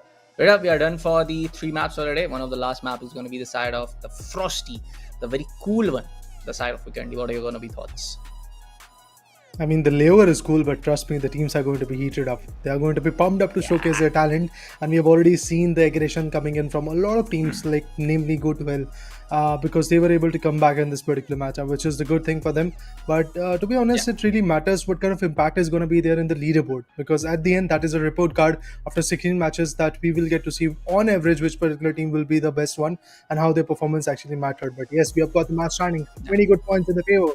Go to Hell is looking good, but look at Digirad Esports. Despite of the fact that they got eliminated at second position, they were able to gap 13 eliminations and 6 placement points. A total of 19 points, not that far away from the team which was standing tall in the match standing at the first position. But 0-1-0 Esports on the other corner. Good consistency, good equalizing scenario in terms of kills and placement. But I feel still there should have been at least 15 points in their favor if they really want to continue to be the leaders of this game. Otherwise, they are going to be stuck at somewhere like, let's say, 5th or 6th position, which is not a very good position to go with, to be honest, after the end of day number 1. And Stardust on the other corner with 7 points. The teams which are still not able to get a lot of outputs in all the games is going to be Take Risk, White Gloves, even Bumble Squad is going to be one big name in it. And apart from that, I would like to go with Full Tilt and Team Mind Guards. These are few teams which are not yet able to perform. So have to really see how the performance is going to come right now. Yeah, man. Talking about the side of Weekend, I do believe that a lot of teams needs to be very sure upon how they want to make their rotation in, because I feel like this is also an 8x8 map. Correct me if I'm wrong. Like this is also like a same, I would say, map where we same kind of like also same kind of area perimeter when it comes down to the maps compared to what we see on the Miramar. But I feel like compared to what Erangel Miramar does, it feels like an overall a smaller ground based map. True. I mean, the biggest reason behind it is obviously being the Erangel based map. Oh, sorry, island based map to be precise. Just like Erangel, it is also an island based map. So that is one big reason why, despite the fact that this is an 8x8 kilometers of map, when you tap onto the map view and then eventually check it out, the grids actually do tell us that it's an 8x8 kilometers of map, where if you see 1 into 1 kilometers of the area is already into water body. So that means somewhere around 6.5 kilometers or 6 into 6 kilometers is the right dimension of this particular map. And even in it, you will get to see a frozen lake, which is starting from Cosmodrome region going all the way towards a cement factory through the let's say central eastern part of the particular map. So obviously those rotations are also going to be very, very valuable and very, very crucial, to be honest, because in that frozen lake, yes, you can drive a vehicle, but your vehicle can skid at any time, and the control is not yet, like, let's say, very good. But yeah, I believe the match is going to get started, and indeed there you go, the match has been started. The overall ranking is also in front of us, where Team Nevermind is still sitting at top. As I said, a very consistent team. In the first 2 matches, they were able to be very good. But look at the play zone shift, completely on the southern terrains. That means there are some snowy caps towards Deca Mesto and areas like Limbo Yard. But eventually, if you talk about Avilka and Winery, those are the areas where the greenery is definitely going to be there. So I have to see if the zone is going to crumble down over there, exactly like the open qualifiers, or the zone is going to be here in these snowy caps. Yeah, man, talk about a full tilt going all ham in the first few minutes of the game. They already have secured in 2 kill points for their favor. You want to see the perspective how the entire play is going to look like. Kydal takes that full slam towards the side of Bankai as he takes the confirmation. Oh boy, this is going kind of like a YOLO mode for all of the teams to, like, it's going to be the last map for the day. I know there are still 3 more days remaining for the entire semi-finale phase, but teams are going in all YOLO for the last map for the day, folks. Talking about the side of disqualifiers, right now they're trying to take a gunfight towards the team named as a squad, the one and only Bumble squad, which is going to be a very crucial one on how these both guys are trying to maneuver around, trying to find some angle, trying to give some fake audio cues. Gets the shot, B58 goes down with that shotgun to Star. Jonesy gonna get the confirmation with that XK12 now. Other 2 players from these teams are trying to maneuver around. This can be their one problematic situation. Barbarossa takes on side of Tusta. Door gets covered up. He's gonna go for a revival, I suppose, but all of those nades, all of those blue zone nades are also coming in. That nade can do a lot of damage. No confirmation yet for the side of Barbarossa. Tusta has walked up, crawled up all the way towards the staircase, I believe, and the revival is going down. This is the moment where the revival should be there. Otherwise, the push can be there from team disqualifiers. And if team disqualifiers decide to push in this region, it can be very critical. Look at those nades going in. The throwables coming in, but Bumblebee finds one. Oh man, Bumble squad is finally retaliating. They've already got one good elimination. Looking forward to get another one. I mean, they've knocked out the second player, but where are the rest two players? That's what they have to figure out. Disqualifiers again at not a very good spot, to be honest, because they're still falling short of a lot of Brits. Aimbu YT can be taken down, but with the DBS, this guy wanted to become the best, but no, that's not the case. It's a 2v2 scenario for now. Spray is going in, but eventually Aimbu YT is also very good with his precision. Some more flashbangs. The stun grenades are working out actually. Tuesday gets one, and it's Aimbu YT who has been picked up. Now with that, the last man standing is going to be there. Whoa, that DBS definitely got connected. The last man standing is way too far away. It's a 1v1 scenario. Barbarossa has to do the best. He takes one down. He's actually picking up the frags, that's for sure. Ooh! A 1v3 coming from Barbarossa. Secures the scenario for the team, and Bumble Squad, a team who has a legacy in the MENA region, in the Middle East scenario, is now falling short like this. The DBS supremacy remains on target once again. Yeah, man, and I really don't know what to say around for the Sarah Bumble squad. I feel like the first day is definitely not their day. It's more of like we say, like some days around you're not at your top of your performance. Some days around you definitely are, just going all guns blazing. So I feel like it wasn't the day for the Sarah Bumble squad, because this is not just about the map of Vikendi. This is not just about one single game. It's more about we have seen Bumble squad not performing so well for the entire day.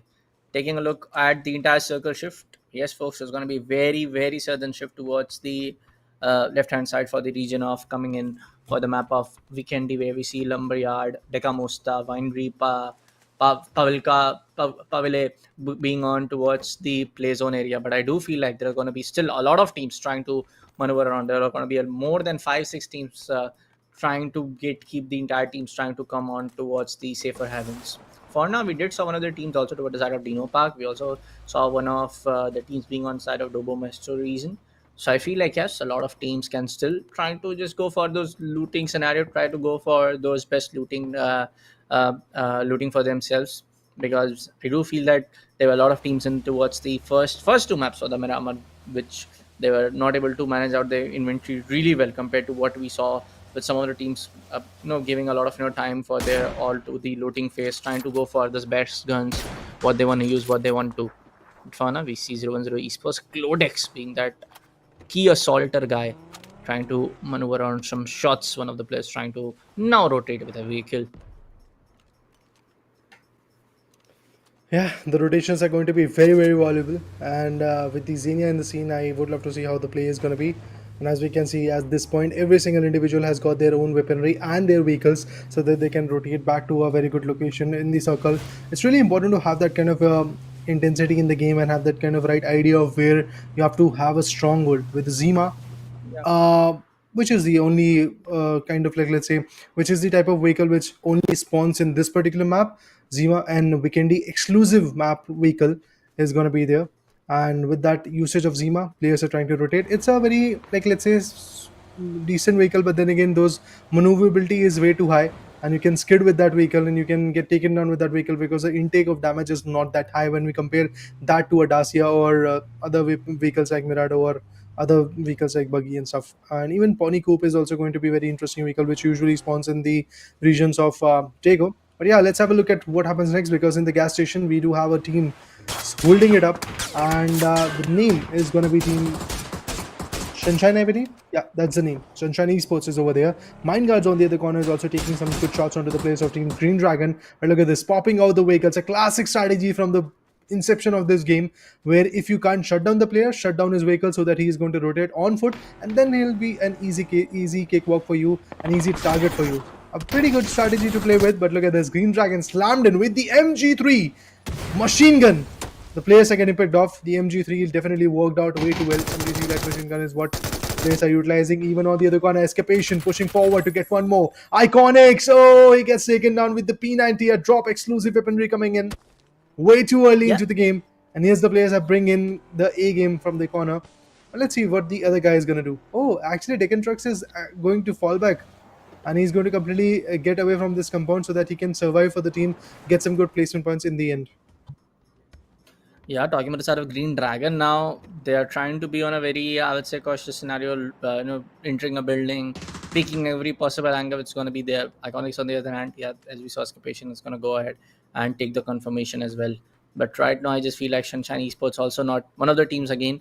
I would like to just put on the same category as the side of Digirad, because we have seen the side of Sunshine Esports taking back to back whenever it's going to into their favor on towards the first day itself. But right now, on towards the first day of semi-finale for the Esports Club Gauntlet Middle East, powered by Zotac Gaming with our broadcast partner Loco.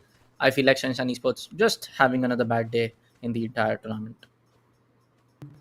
Yeah, it's possible to, I guess, get some good strategies initially, and obviously this bad day may be changed tomorrow, maybe changed day after tomorrow, when on 26th we are going to resume the third day of the semi-finale in TEC Presents Gauntlet series. So it's really important to give a comeback, but trust me, if you are going to give the comeback earlier than the other teams, then it's good. Prior to the other teams, it's better, because if you are going to give a comeback on the fourth day in the last 15th or 16th map, it's not going to be valuable, because you have already lost 14 matches out of the hands. And if you are coming back in the last few matches, the synergy and also the impact on the leaderboard is just not going to be significant. On the other corner, Stardust finds one more. They're not going to stop that easily. Not bad is also retaliating. Bullet Train is also getting some good picks on Team Take Risk. It's Salo has been picked off. Oh, there you go. Crucial pick. A crucial pick. Chuckweez and Cobb's back. These are the two players surviving. And Nate goes in. This can impact. This can create a lot of buzz, but the precision was not there. And even now, the SMG's impact are coming in slowly but surely. We do see SMGs like MP5K, which is again weekend exclusive weaponry, being utilized from the players, and Og on the other corner being utilized by Green Dragons. Escapation finds one. It's Decatronix, who was the last man standing from Team Sunshine, has been taken on. With that, a complete downfall for Team Sunshine for day number one of the semi-finale. Team Sunshine, just like I told folks, just having another bad day for this particular day. Mind Guards getting eliminated. Double confirmation for that nade mistake. Going all ham with that nade. Abu Milford now trying to just maneuver around and save his teammate. But right now, Russian has come up with that smoke net, trying to help around his teammate for now.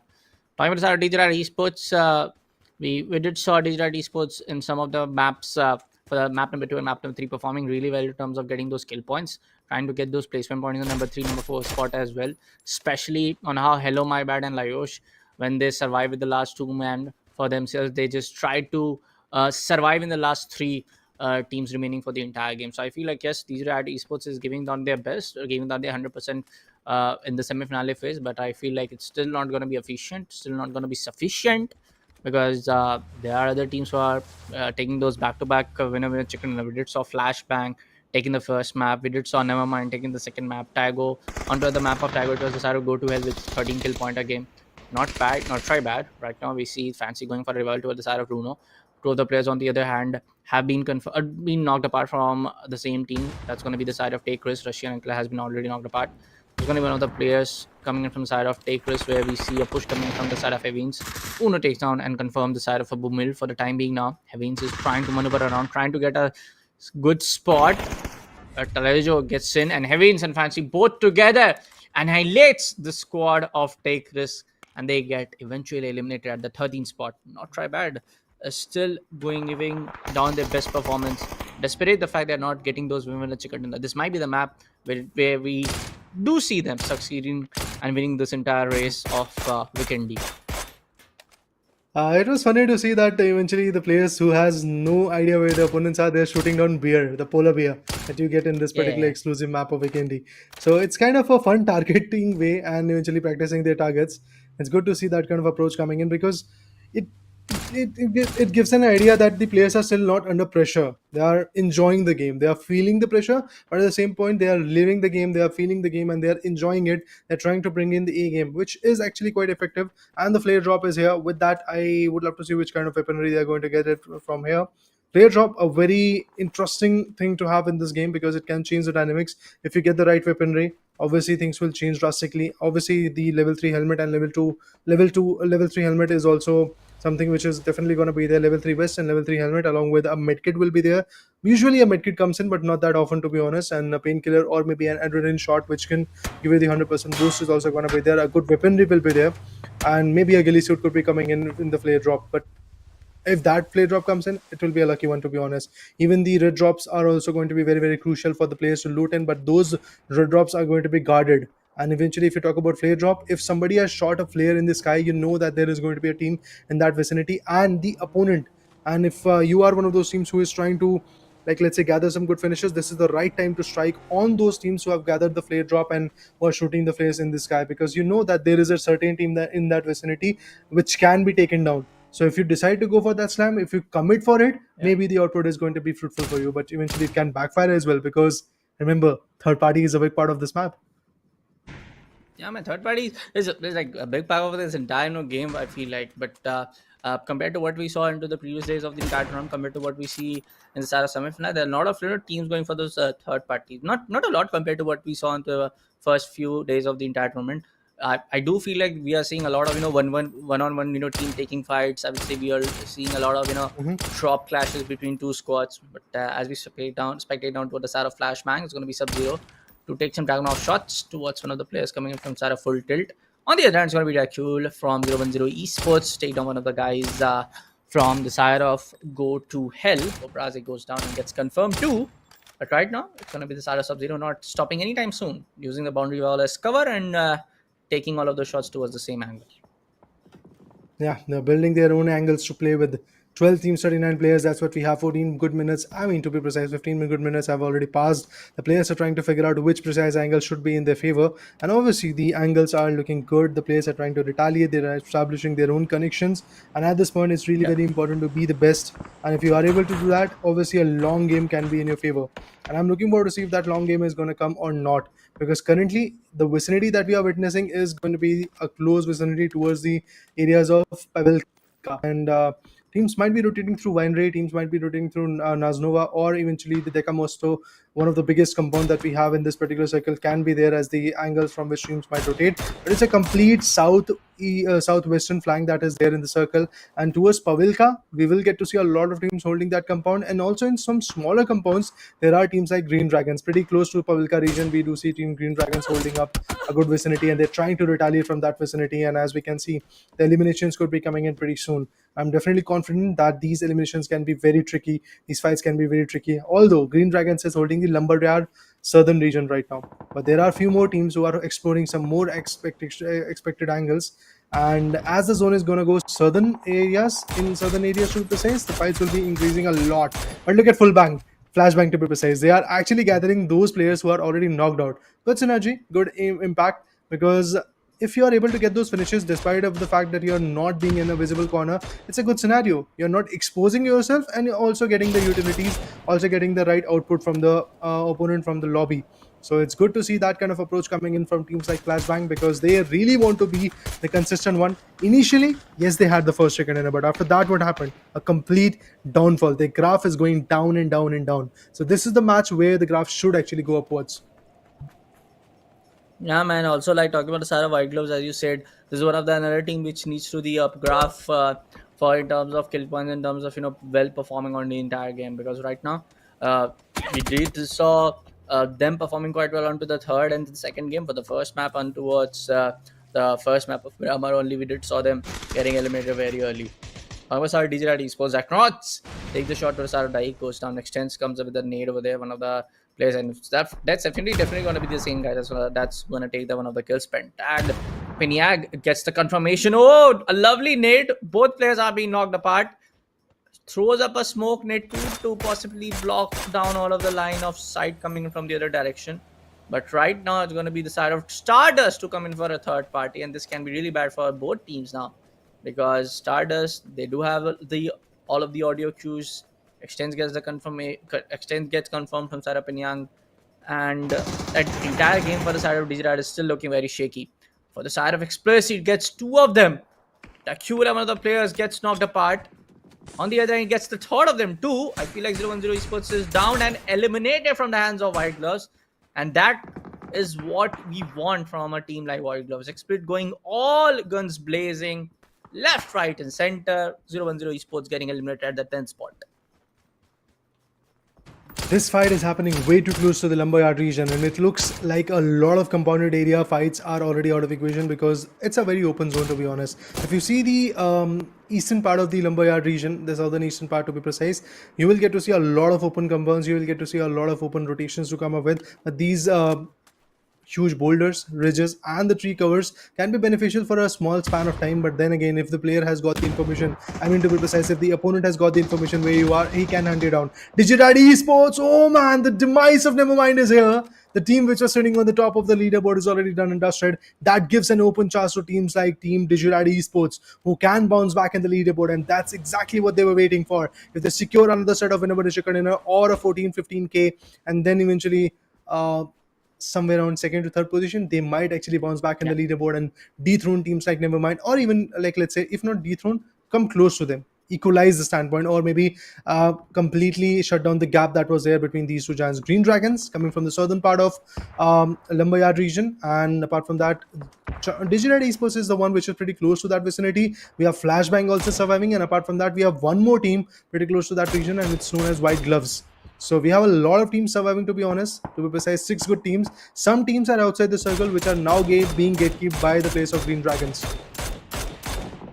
Yeah, man, talking about the side of ground now. It's a very good shot. And that's almost way beyond 200 meters, if not wrong. And two of the players gets confirmed.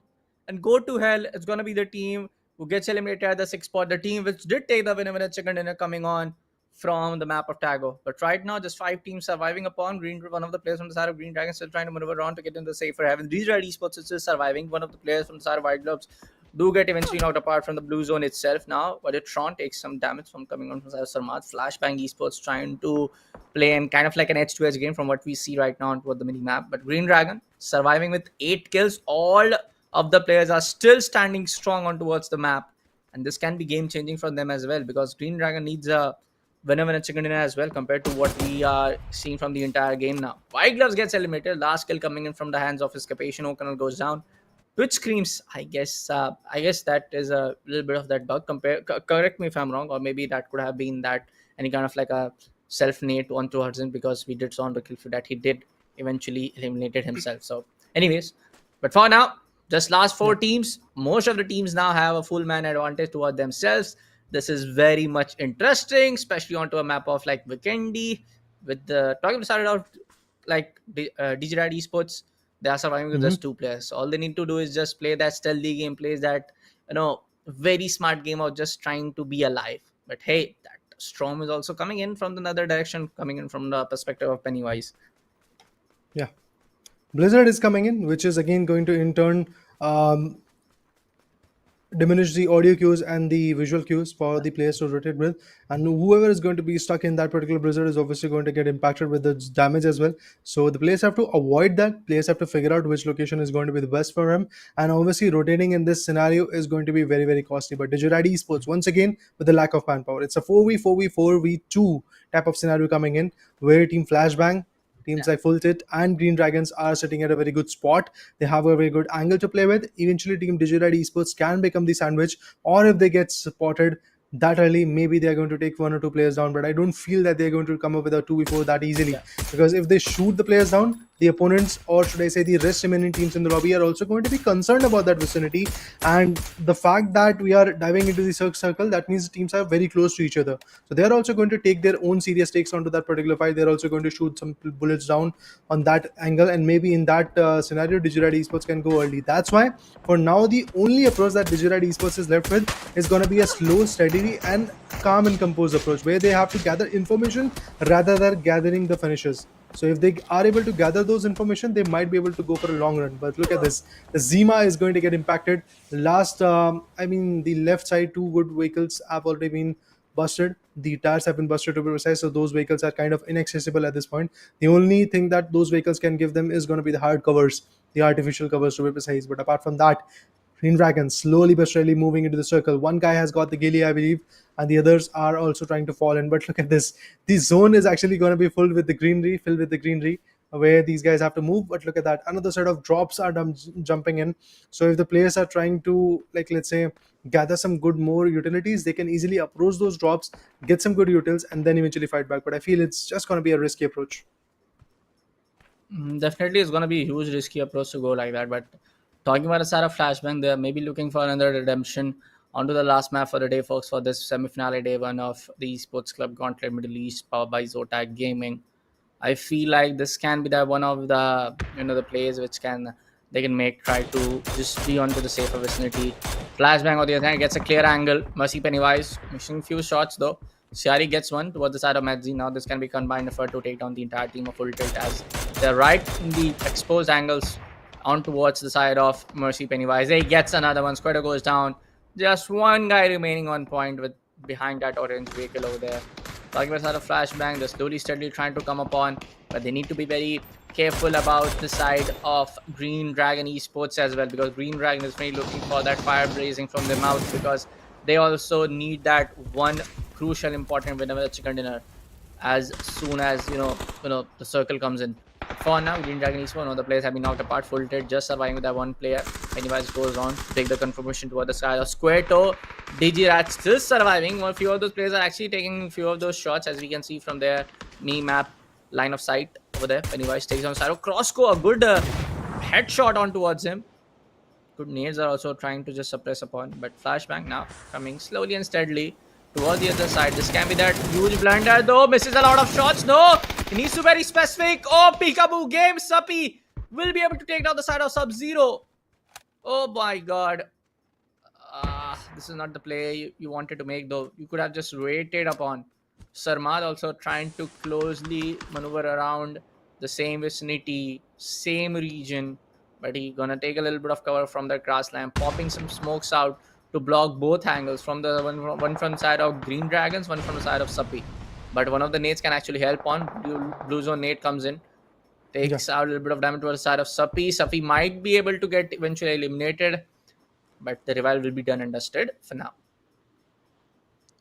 Soppy, the last individual surviving from that particular team known as Full Tilt, who had the full 4-man power right now. But as we can see, initially they had the 4-man power, but now they are in a very big trouble situation. Soppy, will he be able to take a 1v1? Indeed he did. He's going to eat the player alive. Sarmad gets finished off. The other guy was a little bit more focused on actually replenishing his own health, but now Full Tilt is going to get eliminated. We are left with just 3 teams to be precise, and Green Dragons is actually on the verge of taking this chicken dinner home, because the opponents like Digital Esports, well, they are also going to get picked up. There you go. Killing spree is definitely going to be there. Digital Esports for now is going to get picked up. A good enough scenario for them. Digital Esports made sure that they're going to survive till the 3rd position. So now they have got 5 position points, and some finishes that they were able to get is also going to be a good number of boost for them in the overall standing.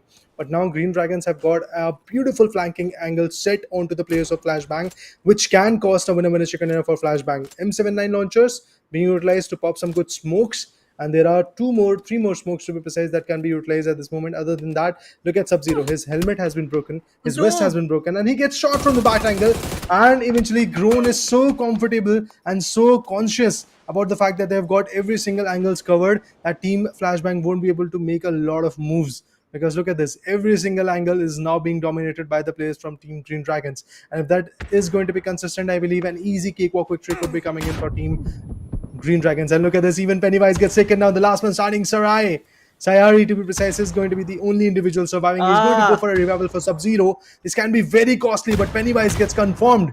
It's a 2v4 scenario coming in, and yes, the revival was completed. Oh, there you go. The last nade finds the player, and eventually with that, the elimination is here, and the team known as Green Dragons is going to go with the winner chicken dinner, the last one in the semi-final day number 1, presented by the TEC, presented by Gauntlet series. To be honest, amazing performance coming from Green Dragons. They had their idea of how they are to perform, and honestly speaking, Bullet, the zone beyond the lumberyard area was actually very uncomfortable. It was an open zone, and it had a lot of ridges which could have impacted in a very worse way when it comes to Green Dragons. But Green Dragons decided to play a little bit more in the safer fashion. They decided to play a little bit more strategically rather than going aggressive initially. They decided to let the other team fights. It was Full Tilt, if I'm not wrong, with the full manpower, who came back in a fight, and then eventually Digital Esports also showed their sign, and at the end we had another set of amazing team which was surviving. So at the end, Green Dragons, your strategy definitely paid you off. I mean, talking about the sort of Full Tilt, I will say this is the 3rd time actually for the entire 4-map scenario where they did got off by two teams were trying to hold off in a region when they are trying to hold off on a scenario, and other two teams are targeting them from both angles. So look at for the side of Polluted, they were the first team to get those really good initial start, but Tuzda coming with that shotgun kill toward the side of one of the players coming in from side disqualifiers. But in the end, it was one of the clutches that we saw. Possibly that was Cyber Barbarossa. Yeah, that was Cyber Barbarossa to go on with a flanking position, takes the DBS play coming in. I mean, we see a lot of DBS play in other genres, but this is like that DBS play that we were missing in. And Barbarossa is one of the definitely, if we had like some kind of like an MVP, we will definitely give down to this player for this particular team. And Bumble squad looking like it's not their day for the day. But talking about the other teams in the final circle as well, I would say the side of DigiRad also gave their really best to all the players against surviving upon with just two players trying to just make this team be on that placement point advantage. I mean, what you can get is like 3 or 2 points being on the top 4, top 5 position around. But Flashbang, talking about the side of Flashbang is one of the teams who did got that really good start of taking those 10 kill pointers game, taking those winner chicken dinner placement point position onto their own team tally. But as soon as they started to go proceeding upon the other map, proceeding on towards the end of the entire broadcast, they were not able to maintain their momentum. They were not able to maintain their composure. On towards the final circle, of course, Green Dragon made an exceptional well-play game from their side. Also, I would like to praise the side of, I would say, Full Tilt as well. They did try their little best. I feel like this overall scenario where, one of the last remaining guys, Sapi, was trying his level best on as he got the side of Sub-Zero. He also one of the players from the side of Flashbang Esports did committed a mistake of, trying to just go around and underestimate the side of Sapi. So I feel like, yeah, he gave out his 100%. And if like he did hit if he did had like almost 1 or 2 5 seconds where he can pop one of those labels into his favor, maybe that could have resulted in a 1v4 or 1v3 scenario, because he was playing on towards that boulder cover really well. Yeah. But the fact that once again exactly like what happened to Digirad Esports in the previous map of Tego, that their position was revealed exactly like that in the map of Vikendi. Flashbang's position was revealed. The opponent knew where they are, despite of the fact that they would have healed themselves to the 100% HP, but your position is revealed. You don't have that element of surprise in your favor. You can be popped off, you can be taken down, you can be shot down from multiple corners. Even if you take a 1v2, I'm saying a 1v2, not a 1v1.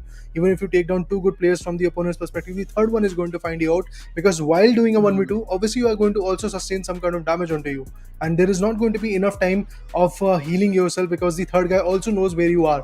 So all of that situation crumbled down onto Flashbang, and they were actually taken on in this particular matchup. Hands down, amazing day, to be honest. In every single matchup we did saw these teams performing exceptionally well. For me, the most consistent one initially was Nevermind, but for now I would like to say none of the teams were that consistent. Yes, there are few teams which is kind of consistent. You talk about Flashbang, who was able to take the previous matchup, first matchup chicken dinner in the first map of Myanmar, and then in the last match, in order to wrap up, they also secured second position and some decent finish points in their favor. So it's a good done and dusted type of scenario for them. Nevermind, if you talk about them, in the first 2 maps they were very chaotic. In the last 1, nothing from the economy. They went a little bit early. If you talk about team Go to Hell, third match was in their favor. The first 3 were not that in their favor. Digirad Esports somehow decided to give a comeback, but after the second map. So it shows that every single team which was able to somehow get a good position in the leaderboard was able to be there with the effect of just 2 or 3 maps in their favor. None of the teams were consistent from start till the end. But I believe I have to criticize teams like Mind Guards and teams like 010 Esports and also teams like Stardust, because they were consistent but at a very long pace. And that wrong place was in the bottom charts of the leaderboard. They were going a little bit early. That consistency should not be there, because remember guys, only top 8 teams are going to get qualified. And for now, we'll take a short break before we bring in the stats for the day.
Hello guys, welcome back to the Esports Club Presents Gauntlet Middle East, powered by Zotac Gaming with our broadcast partner Loco.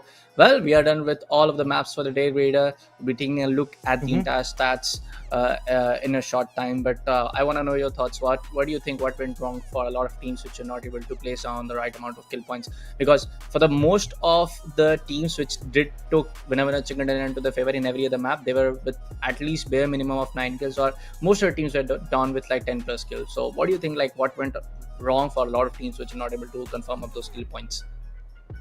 See, apart from those finishes, I believe the best part for those teams who was able to secure the chicken dinner was their securance of the manpower. They were able to withhold their manpower. They were able to get at least 3 players in their scenario while securing that winner chicken dinner. So that is the key factor where every single team has to be very, very good with it. And also the thing that I feel personally went wrong for every single individual team, given the fact that we had one of those maps like Miramar, Tego, and Vikendi, was their rotations. In Angle, I believe rotations are a little bit more easier. You know that map like back of your hand. You know how you have to rotate, which single rotation you have to take, which vicinity you have to figure out. But if you talk about Miramar, Vikendi, and Tego, things are a little bit more tricky. You really don't know which angle you are going to take, and while taking that angle, if your IGL has given the call that you have to rotate from the southeastern angle, maybe there is going to be a certain team, and your one teammate is going to fall back from those vicinity and going to take a different route, and instead gets taken down. But yeah, let's have a look at the charts. Let's have a look at the match standing for now. This was the match number 4, and you get the standings. Green Dragon was able to get a 14 finish. Chicken dinner, 24 pointer. I believe that's the highest that we have seen today in the semi finale. Amazing job done in Dutcher from Green Dragon, but the teams which are struggling are Bullet Train and Sunshine once again. Yeah, man, talking about the side of Green Dragon, this is also like the highest amount of, I would say, kills being taken from today itself, because the highest we did saw what was Go to Hell, and also it was possibly also the side of the other team which got on, we saw other teams taking those winner chicken dinner. But I feel like, yes, a lot of teams are, the side of, never mind. But also I would like to point out that a lot of teams are not still able to perform, like the side of Stardust, the side of disqualifiers. Even I can take the name of 010 Esports. They are performing really well on terms of the teams which did got those early kills, early elimination into their favor. But it comes down to the entire momentum play. It comes down to the entire, I would say, maintenance of those points. They were not able to win a lot of synergy into favor. Where you were talking about Nevermind a lot, and there you go. In terms of the overall standings, as we see right now, it's going to be Nevermind to be on the top with 14 kills, 30 placement points, total of 44. But I do believe that this is the standings of the third game, not overall standings. Yeah. I mean, eventually, if you talk about the whole scenario, yes, at the end, Nevermind was unable to give their strong urge of success in the particular match of, like, let's say, third match and fourth match, to be honest. Yes, we have got the overall standing of all 4 matches. Overall As we have standings. seen, Digidad Esports has secured some good points in the second match, and also actually in the third match, Digirad Esports was able to secure the second position, and also in this particular matchup, if we talk about the Vikendi map, Digirad Esports went out way too early at the fourth position, but they still were able to get enough points that they are able to have 34 points in their favor, and they're very close to the champions of the leaderboard. But let's go to the head-to-head table so that we have a clear idea of where Nevermind and Green Dragons are standing. If you see them head-to-head rankings, obviously Nevermind is actually on top. They are on top of all the other teams. All the 15 teams are there in the leaderboard. Green Dragon is the runner-up for now in the day number 1 of the semi-finale. Finishes are definitely the same. It all trickles down to the placement, where Nevermind was actually very, very good initially for the first 2 maps, but in the later stages, Green Dragon started to pick up the pace. So in the third match and the fourth map, Green Dragon is the one which was able to utilize that particular matchup in their favor. And when you talk about the total points, obviously the only bifurcation or only difference that is there between Nevermind and Green Dragon is due to the placement point difference. I would say like they have also like performed really well. Like if you talk about the side of Green Dragon, as we can see them also being just low. Apart on how they have just 5 points, they are just like 5 points away in terms of getting the entire placement points right, just head to head with the side of Nevermind. So I feel like yes, in the entire I would say kill points caliber, I would say in the entire I would say gun game caliber, they are very much on point with the side of Nevermind Esports. But I also feel like yes, there are teams present in this kind of lobby which can change the entire pace of overall standings into the second day, when the entire second day starts for this tournament or for the semi-finale phase. Namely, for me, it will be Stardust and teams like Bumble Squad. These two teams have definitely got the capability, and they were Okay. able to shine themselves in the particular open qualifiers. And we have already seen Bumble Squad and what their capability is in the previous IPs as well.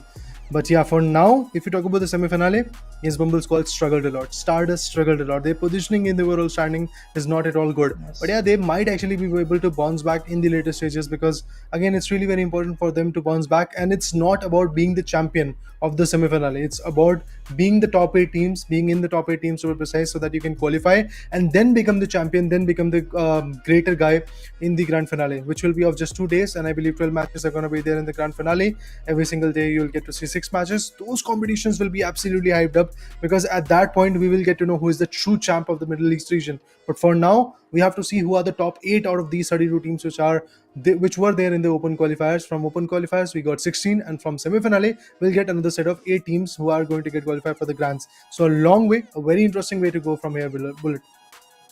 I feel like there's still a lot of days where we can see very unexpected and surprising comebacks coming in from a lot of teams. So, folks, we have to say goodbye for now for this particular day, because all of the matches, all of the maps, and all of the stats we have discussed for this entire event. We were watching the side of the Esports Club present Gauntlet series for Middle East region, powered by Zotac Gaming, with our broadcast partner being Loco. This was Bullet with me, Joel, alongside on the cast. It was Raider. We'll take leave now. Until then, spread love, spread the happiness. Happy gaming. See you in the next one.